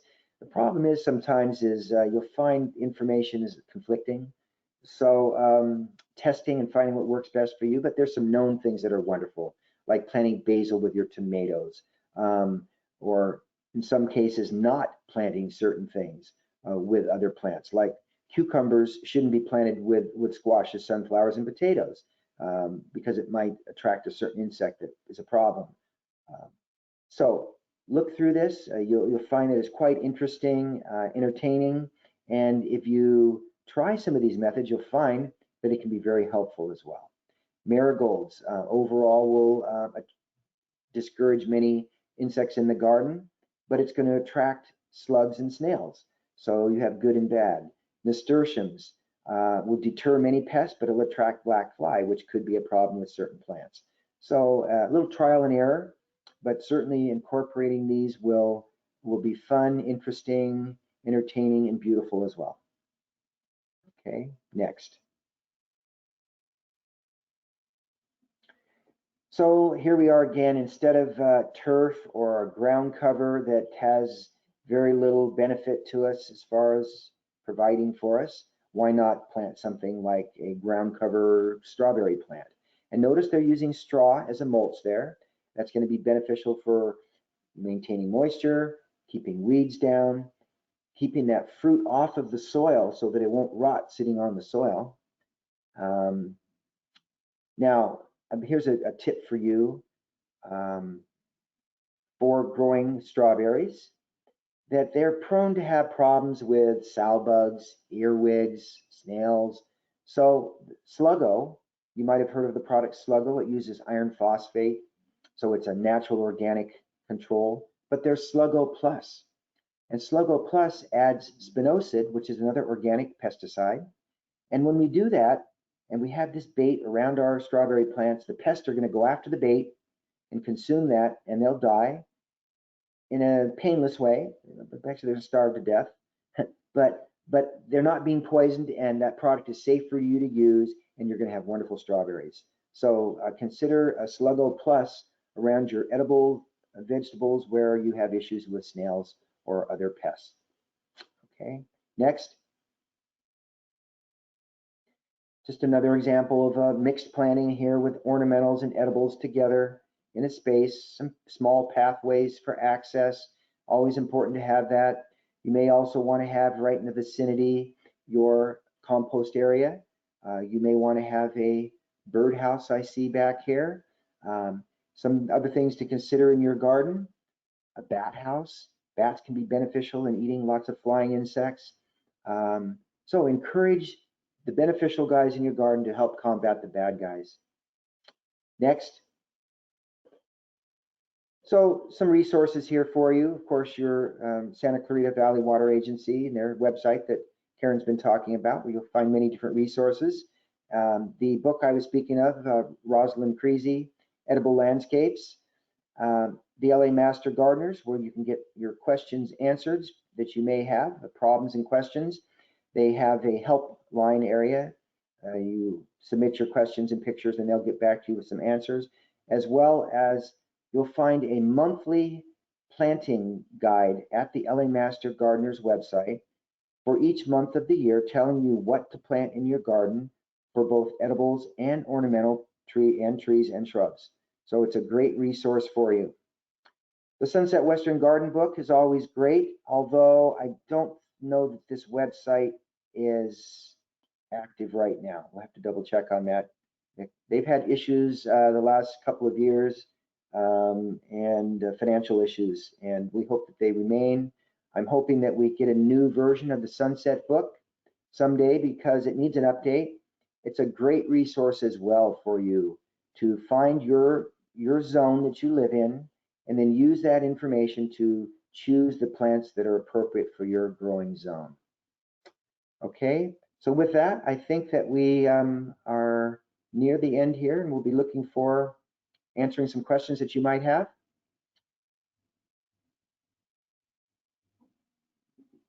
Hello there. Hi, Hopefully you Carrie. enjoyed the class. I'm sure lots of wonderful information. I'm going to bring up my questions, and I will start at the top. And if you have any questions that you have not submitted, just go ahead and start doing that now. And I will go through all the questions. Okay, let's see. Okay, tips for avocado trees. So, as I said, the avocado is more of a subtropical. So, depending on your cold, they're not going to take real cold conditions there. It could be damaging. And even from year to year, when they flower, which is springtime, late winter, springtime, if there's a cold snap that we could lose, but also the heat of the summer. If it's too hot, we can have issues with burning on the foliage, burning of the flowers up, and we want to make sure that we encourage a lot of leafy growth on that plant to shade that plant as much as possible. Avocados need to have even moisture. The roots don't want to dry out, yet they can't be wet, too wet either. There's a happy medium. Some folks are actually planting their avocados a little bit high in an elevated area so they can control the moisture better. It's not too deep in the ground to stay too wet with your heavy soil. And above ground, then you can control the moisture a bit better. Other than that, there are dwarf varieties. So if you're limited on space, there's a couple of dwarf varieties out there that you might want to consider that do produce full-size fruit. Otherwise, named varieties of avocados, there's many out there, and they're wonderful. They're one of my favorite things, and they're so nutritious as well. Even moisture, making sure the temperature is going to be okay where you're growing, not too cold or too hot for that subtropical plant.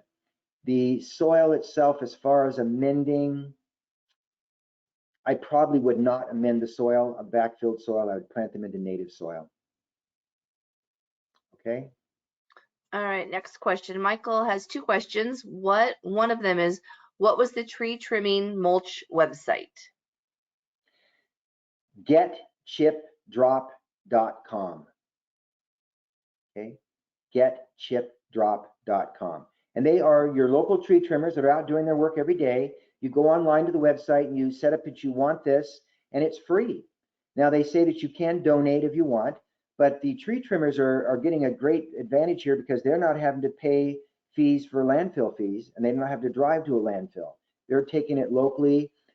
Here's the thing, you order this up, it may show up that very same day. The other thing is you don't get to say how much you want. You have to take the full load, and it could be a lot. I did it about 8 months ago, and I got, I think, 13 yards, and my whole driveway was a mountain. But by the time I distributed that around my property, I was able to apply a 4 to 6 inch layer around my entire open soil areas, 120 wheelbarrow loads that I wheelbarrowed around. And mulch has to be replaced every year, every 2 years, because over time, it starts to break down and incorporate into the soil. So we have to come back and replenish it every couple of years. But check out that website, and coarser mulch is better than very fine textured mulch. Okay. All right, next question. Michael's asking, how often should I water my red barren peach tree? It is located in a full sun area. I live on a hill in Castaic with granular soil. So, of course, fruit trees during the wintertime, we had hoped that we had rain to support them. You may have had to supplement them a bit during the winter, but when they're dormant, their water needs are extremely low. So come spring now, they're starting to leaf out. This is the time of year when we need to start the irrigating as well as fertilizing on that fruit tree. So you have a well-drained soil. You certainly will be benefit by use of mulch, will help hold the moisture better, but I'm not sure how quickly your soil actually loses its moisture.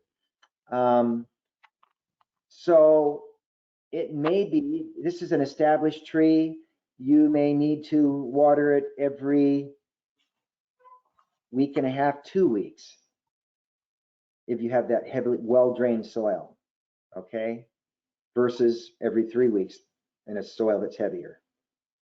Use of mulch will help to a certain degree to maintain that moisture. Okay. Next question. What about the use of hydrogen peroxide for vegetable plants? Yeah, that's one of those things that I haven't looked into too close myself yet. But I come from, I'm a master gardener in Orange County, and I come from the side of research. With the cooperative extension, the agricultural natural resources, the UC system. So with that, I don't promote things that haven't been tested, and they have not tested it. And I've been reading a lot of things about it online, and I don't know, I get things both ways. I also, there's a woman from Washington State University, and she is into these things in the garden that aren't true. And she has a website that she actually talks about things that are not true, the fallacies in the garden. So that's a site that I'll check out and find out. But right off the bat, I'm not going to say one way or another until I do a little more research on that. All right, so let's see. So this question is referring back to the watering infrequently and deeply. She'd like to know, can you give an example of a watering schedule in each season? How many minutes at what time of day and how often? You know, Karen, that's something that we've actually provided before. We've had a sheet that has that schedule, and it's one of the other lectures that we do on irrigation. And so maybe that could be found, and we could give that, because it gives for turf and for shrubs and trees from month to month how much irrigation. So considering that hopefully in the wintertime we've had enough rain to support our plants, but remembering that their needs are much less as they're dormant in the winter. As we come into springtime and the plants are starting to leaf out, there's so many variables. If you're using mulch, then your water needs are going to be much less. If it's a bare soil area where the water is evaporating, then it's another issue. If we have a extreme hot period like we did the other day of 90-degree temperatures, if we have wind is a very drying effect on our foliage. It takes the moisture right out of the leaves in transpiration. So there's no easy answer, and we do have a resource for you that Karen can get together for you that gives you a month-to-month guide. But again, it's just a loose resource for you because there's so many variables involved. Okay. So, but as far as the deep and frequent is concerned, for myself, using of mulch, and I have hot temperatures here, not quite as hot as you, but I will, as I said, about on my established trees, every 3 weeks, give a deep watering. How long do I water? So I don't have a system set up. I set my hose out and I move my hose around my tree in 3 spots, and I run it for a total of 1 hour. Okay, 20 minutes in a spot, 20, 20, 20. So that tree is getting a total of 1 hour every 3 weeks in the hottest part of the summer. And that's what I do in my garden. Okay. So again, depending on your soil, whether it's a heavy clay or whether it's a well-drained soil, whether you're using mulch, what the temperatures are, all these variables come into play. Right. So there's no easy answer on that. But that guide, I think, Karen, we could find that and have that available, maybe even email it out, folks. Yes. So, okay. So Anna, I have your name down. So I've got your email address. I will find that schedule and I will send it off to you next week. Next question. If anybody else would like that watering schedule, you can either comment on the question comment in here, and I'll take your name down and send it to you also, or you can email me separately and ask for the schedule, whatever is easier for you. and I will send that out. I'll email it out. And if you can't Okay, find it, Karen, either myself or Tim has that for you if you can't I find think it. I've got it too. I think I've got it in a file, so Great. I will locate it and then send it out next week to those who Great. would like it. Okay, next question. What are some examples of edible border plants? Bordering plants, well, are going to be things like your herbs that are smaller plants that you would use in that type, lettuces. So small plants that will stay in size, and typically, the herbs could be perennial, but in many cases they're going to be annuals as well. So you have a whole selection of lettuces. Now here's something to keep in mind on lettuces that during the cooler season, yes, they're going to be easier to grow. As it gets hotter, lettuces don't like the heat. But red-leafed lettuces can take a little bit more heat than green-leafed lettuces. So you can extend that leaf lettuce growing period a little bit longer with those red-leafed lettuces. Herb-wise, so many different choices there that you can use, depending on what you like. You want to plant things that you like in your garden. That's an important fact here altogether, is that you plant veggies that you like to eat, or perhaps try some new things every year, but always planting things that you really like. All right, next question. What brands of vegetables or stores that do well in Santa Clarita? As far as where to buy veggie plants, is that what we're speaking of here, Yeah, Karen? I think so. Yeah, I think Well, that's, yeah. you would know better than myself, but I know that you guys have some good nurseries there. I Hmm. don't know whether you have any colleges or schools that have had that grow and sell them. I don't know because I'm not in that area, but I Yeah, always look. I don't think I College of don't the think Canyon so has done. either. I've not heard that they have. Yeah. Again, your good nursery, you always have issues that these nursery grown plants could be mislabeled. Sometimes you plant things and it doesn't turn out to be what you expected, so that could happen. Growing your own is always an option. It's a little late now to start your tomatoes and peppers and the like. They should already be to size and be ready to transplant about now. So just shop around for quality plants at your quality nursery. Although you have discount places as well that sell viable things. So what your pocketbook and quality and variety demands. Okay, let's see. Yeah, we have the box stores. We've got Lowe's and Home Depot. But the specialty nurseries are Green Thumb and also Green Nursery, two different places. Green Thumb, Green Nursery. There you go. Let's see. Another question. Okay, you recommended balancing ornamental plants with edible plants. Can you provide a list of some of the ornamentals? Can you group them with the similar water and sun needs as the edible plant so I can plant them together? That's what you need to do, precisely. You need to do just that. You need to do this grouping of this hydroscaping where their water, soil, and light needs are very similar, that they're planting these plants together, and that's the key. And it can be just about anything, really. And there's such an extensive list of ornamental plants as we're coming into springtime now that will be available as transplants. Of course, as we're coming out of winter, pansies, but then as we get into the warmer temperature, petunias and marigolds and the like can all be incorporated into this edible garden space. All right, next question. Could you give some suggestions on crop rotation? So I already mentioned that within a family of plants, for example, the Solanaceae family, which includes your peppers, tomatoes, eggplants, potatoes, tomatillas, that group of plants wants to be rotated so that they're never planted in any one in that family is planted in the same spot until 4 years later.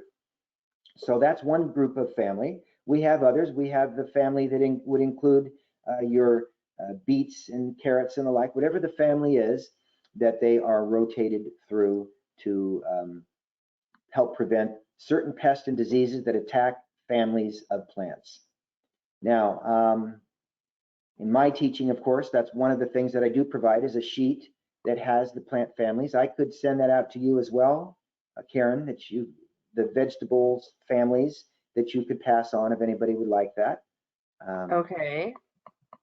All right, yeah, if you want to email that to me, Yeah, send that 'cause to that me. would be I helpful can, in figuring your rotation, is seeing what the families are. So I'll send that out to you, Karen. Okay, so if anybody wants a copy of that, send me an email or just put it in the chat box right now and I'll note down your email address, your name. Okay, next question. Any other easy to grow suggestions from novice gardener? So as we already mentioned that, of course, your cherry tomatoes are one of the easier things to grow for a novice. In many cases, buying your plants and transplanting is going to be the easiest thing for a novice. Growing from seed is more difficult. It takes experience and practice to be successful. So for the early beginning gardener, I would suggest doing most of your growing by transplanting. And again, you have to grow what you like. So you're going to choose things that you like to eat. And if you're new at it, it's going to be trial and error and to see where you have successes and failures. As we're getting into the warmer time of year, of course, we're looking at the tomatoes, peppers, eggplants. You know, we can still, even a few things can be kales and the like. We can even extend into the warmer period of time, but it has to be what you like. Play around with it, use the proper planting, watering, and fertilizing, and you should have success. Watching for pest is the biggest thing, that problem that we could have along the way, and seeing those pests early. For example, if we have aphid on our winter crops, just get out there with that strong stream of water and wash the plant off regularly. In the summer with our tomato plants, looking for the tomato hornworm, inspecting our plants regularly to find the pest early and get rid of them before they wreak havoc in our garden. So you can have success with just about anything. Buying and planting, growing what you like is the first thing. All right, this question is about having their soil tested. Should we test all of the different areas on the property where we will plant, or if we just do a front soil and a back soil, will that be okay? Good point. So it depends on how your property was established. If it has native soil throughout the property, all the same, then you can do a test where you're actually taking samples from several points in your property and mixing it together and getting one test done. The proper way to take the test is to dig down about 8 inches down and then separate any rocks, pebbles, or organic matter so it's just pure soil about 8 inches deep. And that could be collected from several points on your property, mixing that together, and then we provide that to the soil test lab. Alternatively, if you are growing in, for example, a raised bed where you have brought in soil that you bought from a purveyor, then that's going to be different than the soil in the rest of your garden, and that would be tested separately. So it depends on what you've got going on in your garden, if it's uniform, universal, or whether it's a special area. The cost of each of these complete tests is anywhere from 60 to 80 bucks. So with that said, you can determine how broad you want to go, but getting that baseline test will help you determine how to do your fertilizing thereafter. All right, next question. Another question on testing the soil. So she, what state does the soil need to be? Acidity / alkaline level, question mark. What is the ideal phosphorus amount, question mark, and any other element amounts? Okay, so as I mentioned that we want to, when we test it, it's going to come up with these numbers. And if you get your test done from one of these labs, you can ask them to give you recommendations. You always want to ask for a recommendation, because with that, they're going to tell you that your phosphorus level is here, but it should be here, and here's what you can do, what you can add to do it. They'll give you those recommendations. So too much of, as I said, of certain nutrients can be a problem. On these testing kits, whether it be one that you do yourself or you have it done, they have a scale in there and they have a chart where you can identify where your level's at and where it should be. I'm giving you the numbers right now. I can't give you the numbers because that isn't how it's typically done. But note that if it's too much of a nutrient, it can disable other nutrients from doing their job properly. So we don't want to willy-nilly just start fertilizing with everything, or a fertilizer that has all three of your primary nutrients in it, because you might not need all three. So be a little more selective. You may even find that just with the use of compost in your garden, adding compost to your growing area twice a year may be all you need. You may not need to do any other fertilizing at all. Let me mention one other thing here. There's this theory now that's really been around a long time of no-till gardening. And this is where, rather than coming in every spring and fall and bringing in your compost and blending it in with your soil, you're simply putting it on the surface of the soil. What happens then is the worms crawl up at nighttime, and in their tunnels, they bring this organic matter down in their tunnels, and you don't have to actually turn the soil over yourself. Here's the reason why this is a good thing to do. There are microorganisms in your soil that convert the nutrients that are there to make them available to your plants. These live in the top 3 inches of your soil. Every time we turn over our soil, we disturb those guys, and these little critters that convert these nutrients then, when exposed to light, aren't doing their job effectively. So if we leave our soil undisturbed, add our compost to the surface, and then just plant into that, we can be an effective gardener, less maintenance, less labor, and less external fertilizers that we actually have to apply. The compost is going to do the job for us.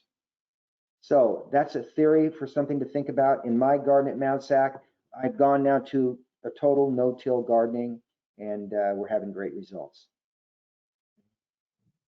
All right, next question.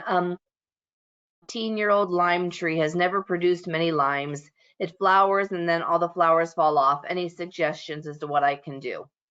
Okay, so we talk about micronutrients, that group of nutrients on the scale that are in very minute amounts in your soil. If it's not setting fruit, or if the quality of the fruit that you produce isn't sweet and tasty, it may be because your soil is lacking the micronutrients.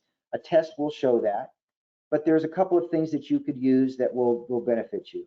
One is called azomite, A-Z-O-M-I-T-E, azomite. And this is a volcanic dust that's rich in micronutrients. The other would be rock dust. And this is the same thing. It comes from a rock quarry where they have all the dust that's left over. And this mixture is rich in these micronutrients. These will improve the fruiting ability and flavor of your fruit and vegetables in your garden.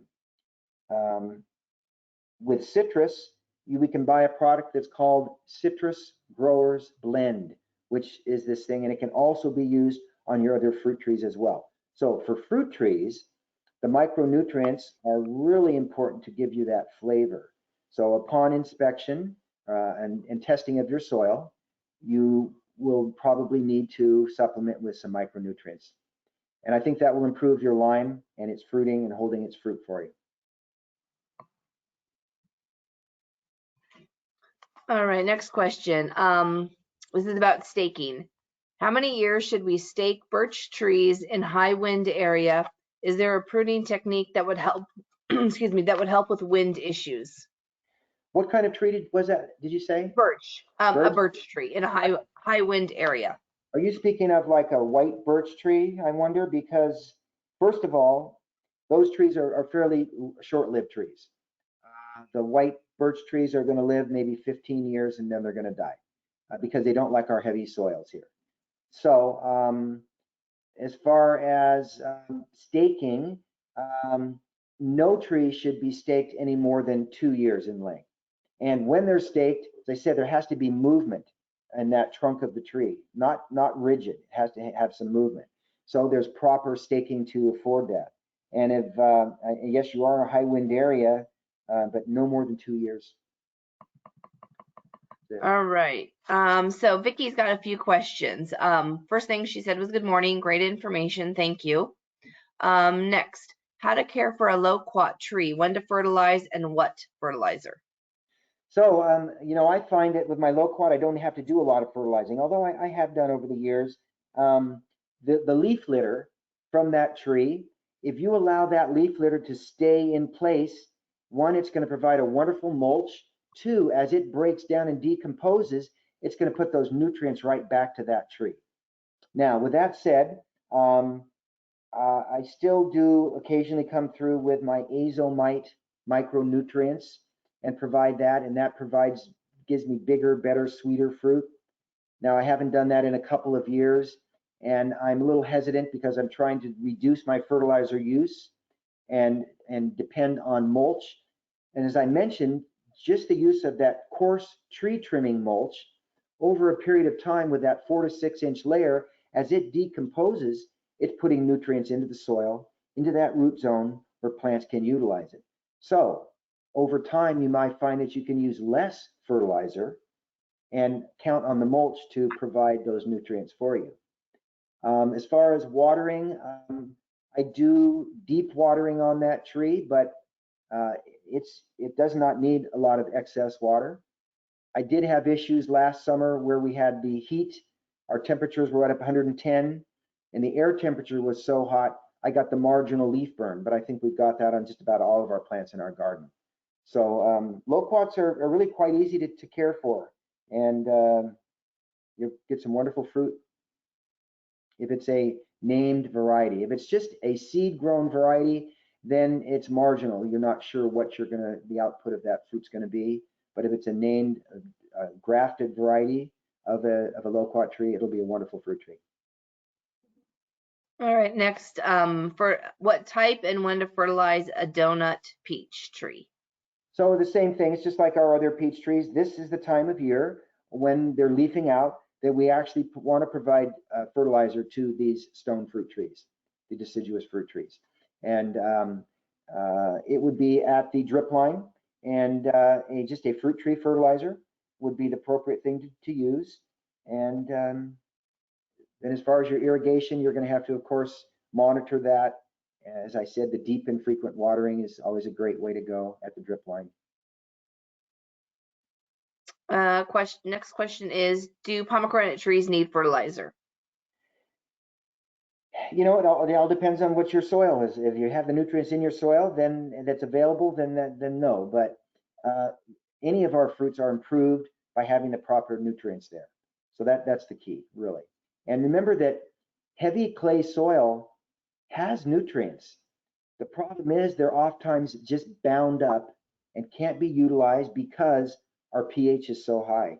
When the pH is above 7, it gets locked up and bound up, and the plants can't utilize it as well. That's why if we can bring down the pH, would be our first choice. If not, then supplementing with the proper fertilizing. All right, next is tomato plants. How to prevent early blight, late blight, and then hornworms. So, you know, if you've been having issues with diseases over time, then you would consider buying a hybrid variety of a tomato that has resistance to those particular problems. And on your labeling of your tomato or online, on your named varieties, you can find that very information. Now, recently here, one of the schools near me, Fullerton College, had their big tomato sale. And they have in their list here, they give you information about the different tomatoes as far as if they're a hybrid, if they're an heirloom, and tips on them as well. But you can find that information online, and getting the ones that are resistant to the, here we have here the letters. They have VFN, so that's resistant to verticillium, fusarium, and nematodes. So you find these letters after the name of the tomato plant, and it's telling you the resistance that you have. So that would be my suggestion if it's been a problem for you. Otherwise, it may continue to be such. So buy those varieties. All right, Steve, do we have a list or a chart of companion plants? Someone wants to know. We don't have anything printed up. As I said, you can Google companion plants and you'll come up with lots of different lists, guys. And there's no one list that's better than another. I would really just suggest Googling it. Companion plants, you'll find a wealth of information there. All right, next comment. Steve, you're amazing. This talk has been so inspiring. Can't wait to plant a variety of trees, herbs, veggies. Thank you so much. Let me make one point here, and back to the diseases on tomatoes. I know that there's some diseases that we can use things like sulfur, for example, can be used for some of our airborne fungal diseases on our plants. Again, timing. If it's hot, we can't necessarily apply things like that. So the time of the year would be important, but using those disease-resistant varieties is really your best bet. Okay, go ahead. Okay, next, this person has left the conversation or left the class. I wrote his name down, and I will give him the information if you have it. But he would like to know where to find a mulberry tree. Okay, there are nurseries in Southern California. There is one in San Fernando Valley that sells rare fruit trees. I think it's Granada Hills, San Fernando Valley, and I'm trying to think of the name of the nursery right now, and I can't. I'm sorry. I can get that to Karen. There's another one in El Monte that sells more of the rare fruit trees.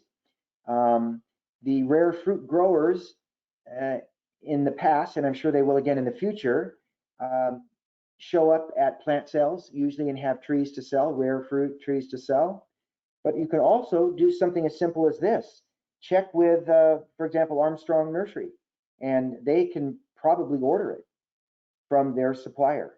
Or if you have one of your other Green Thumb or one of the other nurseries in the area, speak to the nursery manager, and they can undoubtedly order it when they order in their fruit trees. So, Okay. you know, price would be a factor. You know, Armstrong would be more expensive than others. The good thing about Armstrong Nurseries is that their trees and shrubs have a lifetime guarantee. And you don't find that at most other nurseries. So if you kill something, you'll get it replaced, but be sure to keep your paperwork. Okay. All right. Let's see.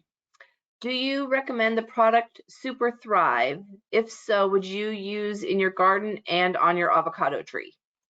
No, I don't. You know, that's one of those things that it's a mixture of vitamins and minerals. Vitamins, they say. Well, trees don't really need vitamins. That isn't what their needs are. That product's been around for many, many years, and they rave, they show A and B tests comparatively different growth. I don't know. I don't think that the University of California has a lot of credence in it myself.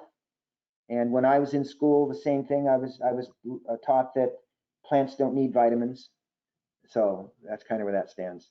But if you found that it works for you and it gives you results and you're happy with it, then it's not going to hurt anything. I'll leave it at that. Okay, let's see. Advice for hillside irrigation to avoid runoff.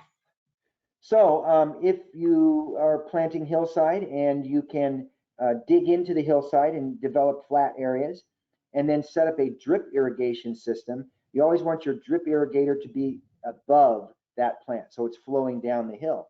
And then it will flow to that area, that flat area where your plant is located, and should then percolate down into the soil. And with drip, you're applying your water very slowly, so it doesn't have the opportunity to run off. It's percolating down into the soil versus running off. So that's my tip would be drip irrigation for hillside, unless you're looking at a large planting of ground cover type of material, then it needs to be an overhead spray type of system. And in which case, on your time clock, you have the option to stagger the watering, have it water for 5 minutes now and 5 minutes in an hour. And that delayed watering then will prevent runoff because the water will percolate into the soil the first time, and then the second time around it'll be moist and it'll be able to absorb more. So that be my suggestions for hillside. Okay. All right, let's see. So Rita, Ricky, and Barbara, I have your email addresses down. I will send all three of you the watering schedule. We'll send you the watering schedule. Oh, and Michael, I will, sorry, let me just write your email down. Michael, I will send you the watering schedule also.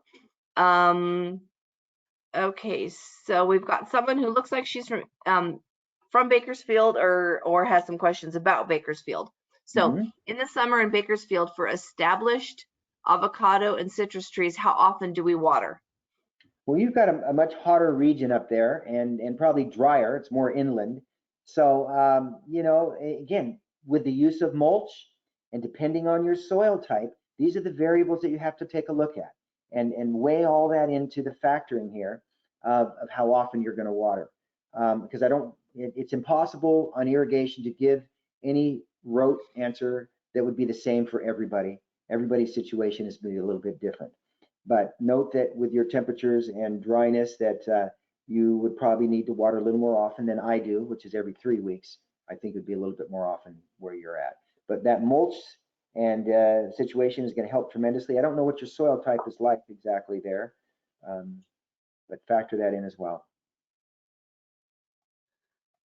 All right, let's see. So Maria and Roland, I will send you the watering schedule also.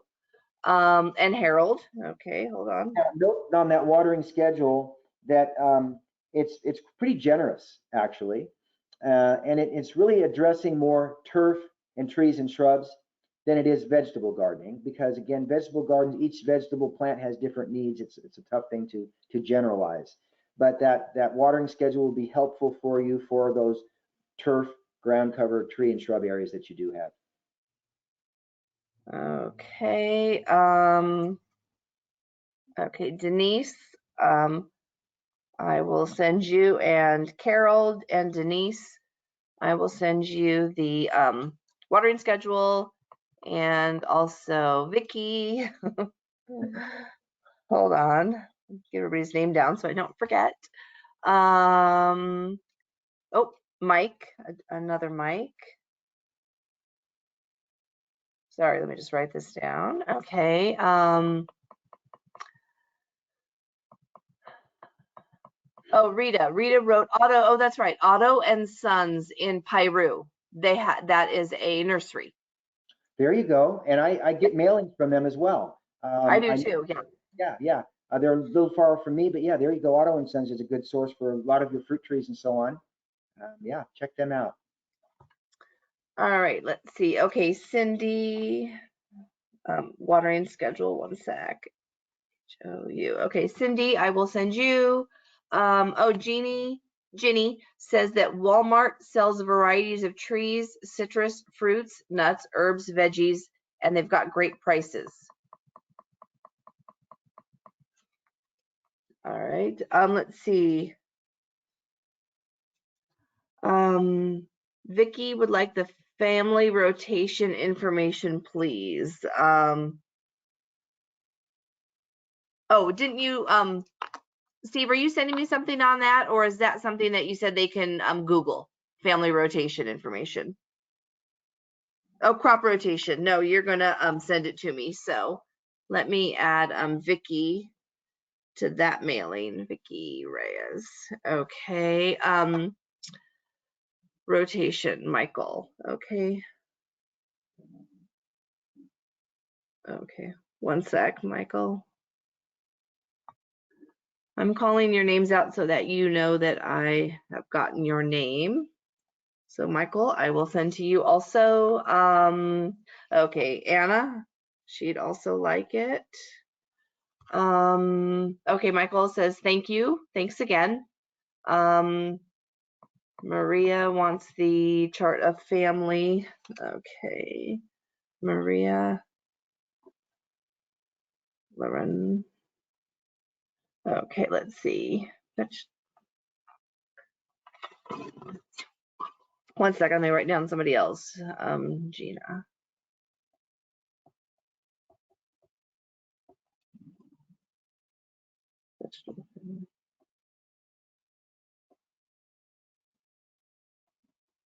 Okay, lots of good information everybody wants. This is wonderful.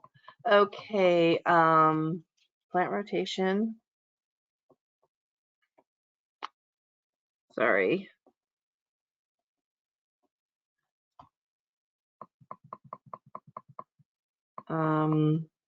It looks like, okay, I'll go back and do the people that are asking for worksheets. So, okay, question, Steve, hornworm prevention.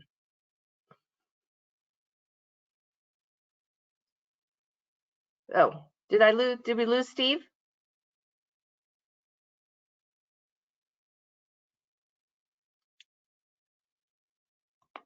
Okay. Anyways, it looks like we lost Steve. I still have 35 of you on. I can see that I got 35 people still on.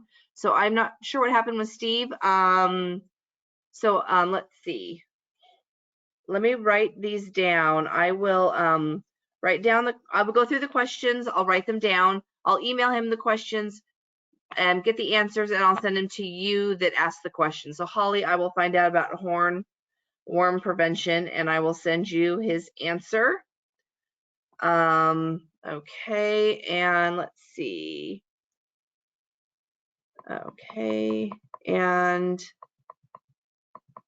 okay, the rest of the questions are asking for, okay, Michael, recommend grass clippings for mulch. Do you recommend grass clippings for mulch? I will email Steve on that one and get back to you. Diane, I will send you the watering schedule. Let's see, I'm just scrolling through. Let's see. Cecilia, I will send you the watering schedule. All right. Okay, looks like, okay, so everybody, I've got 29 of you left. I will go through and I will take your names and I will send you the information you're asking for. And if there's any questions in here that we did not answer before Steve dropped off, I will email him the questions and send you directly the answers. So I appreciate everybody hanging on with us. This was a little bit longer class than normal, but an excellent class, good information. And thank you all for joining us. And I will see you next month. So looking forward to May. Take care and thank you for your time. Bye-bye.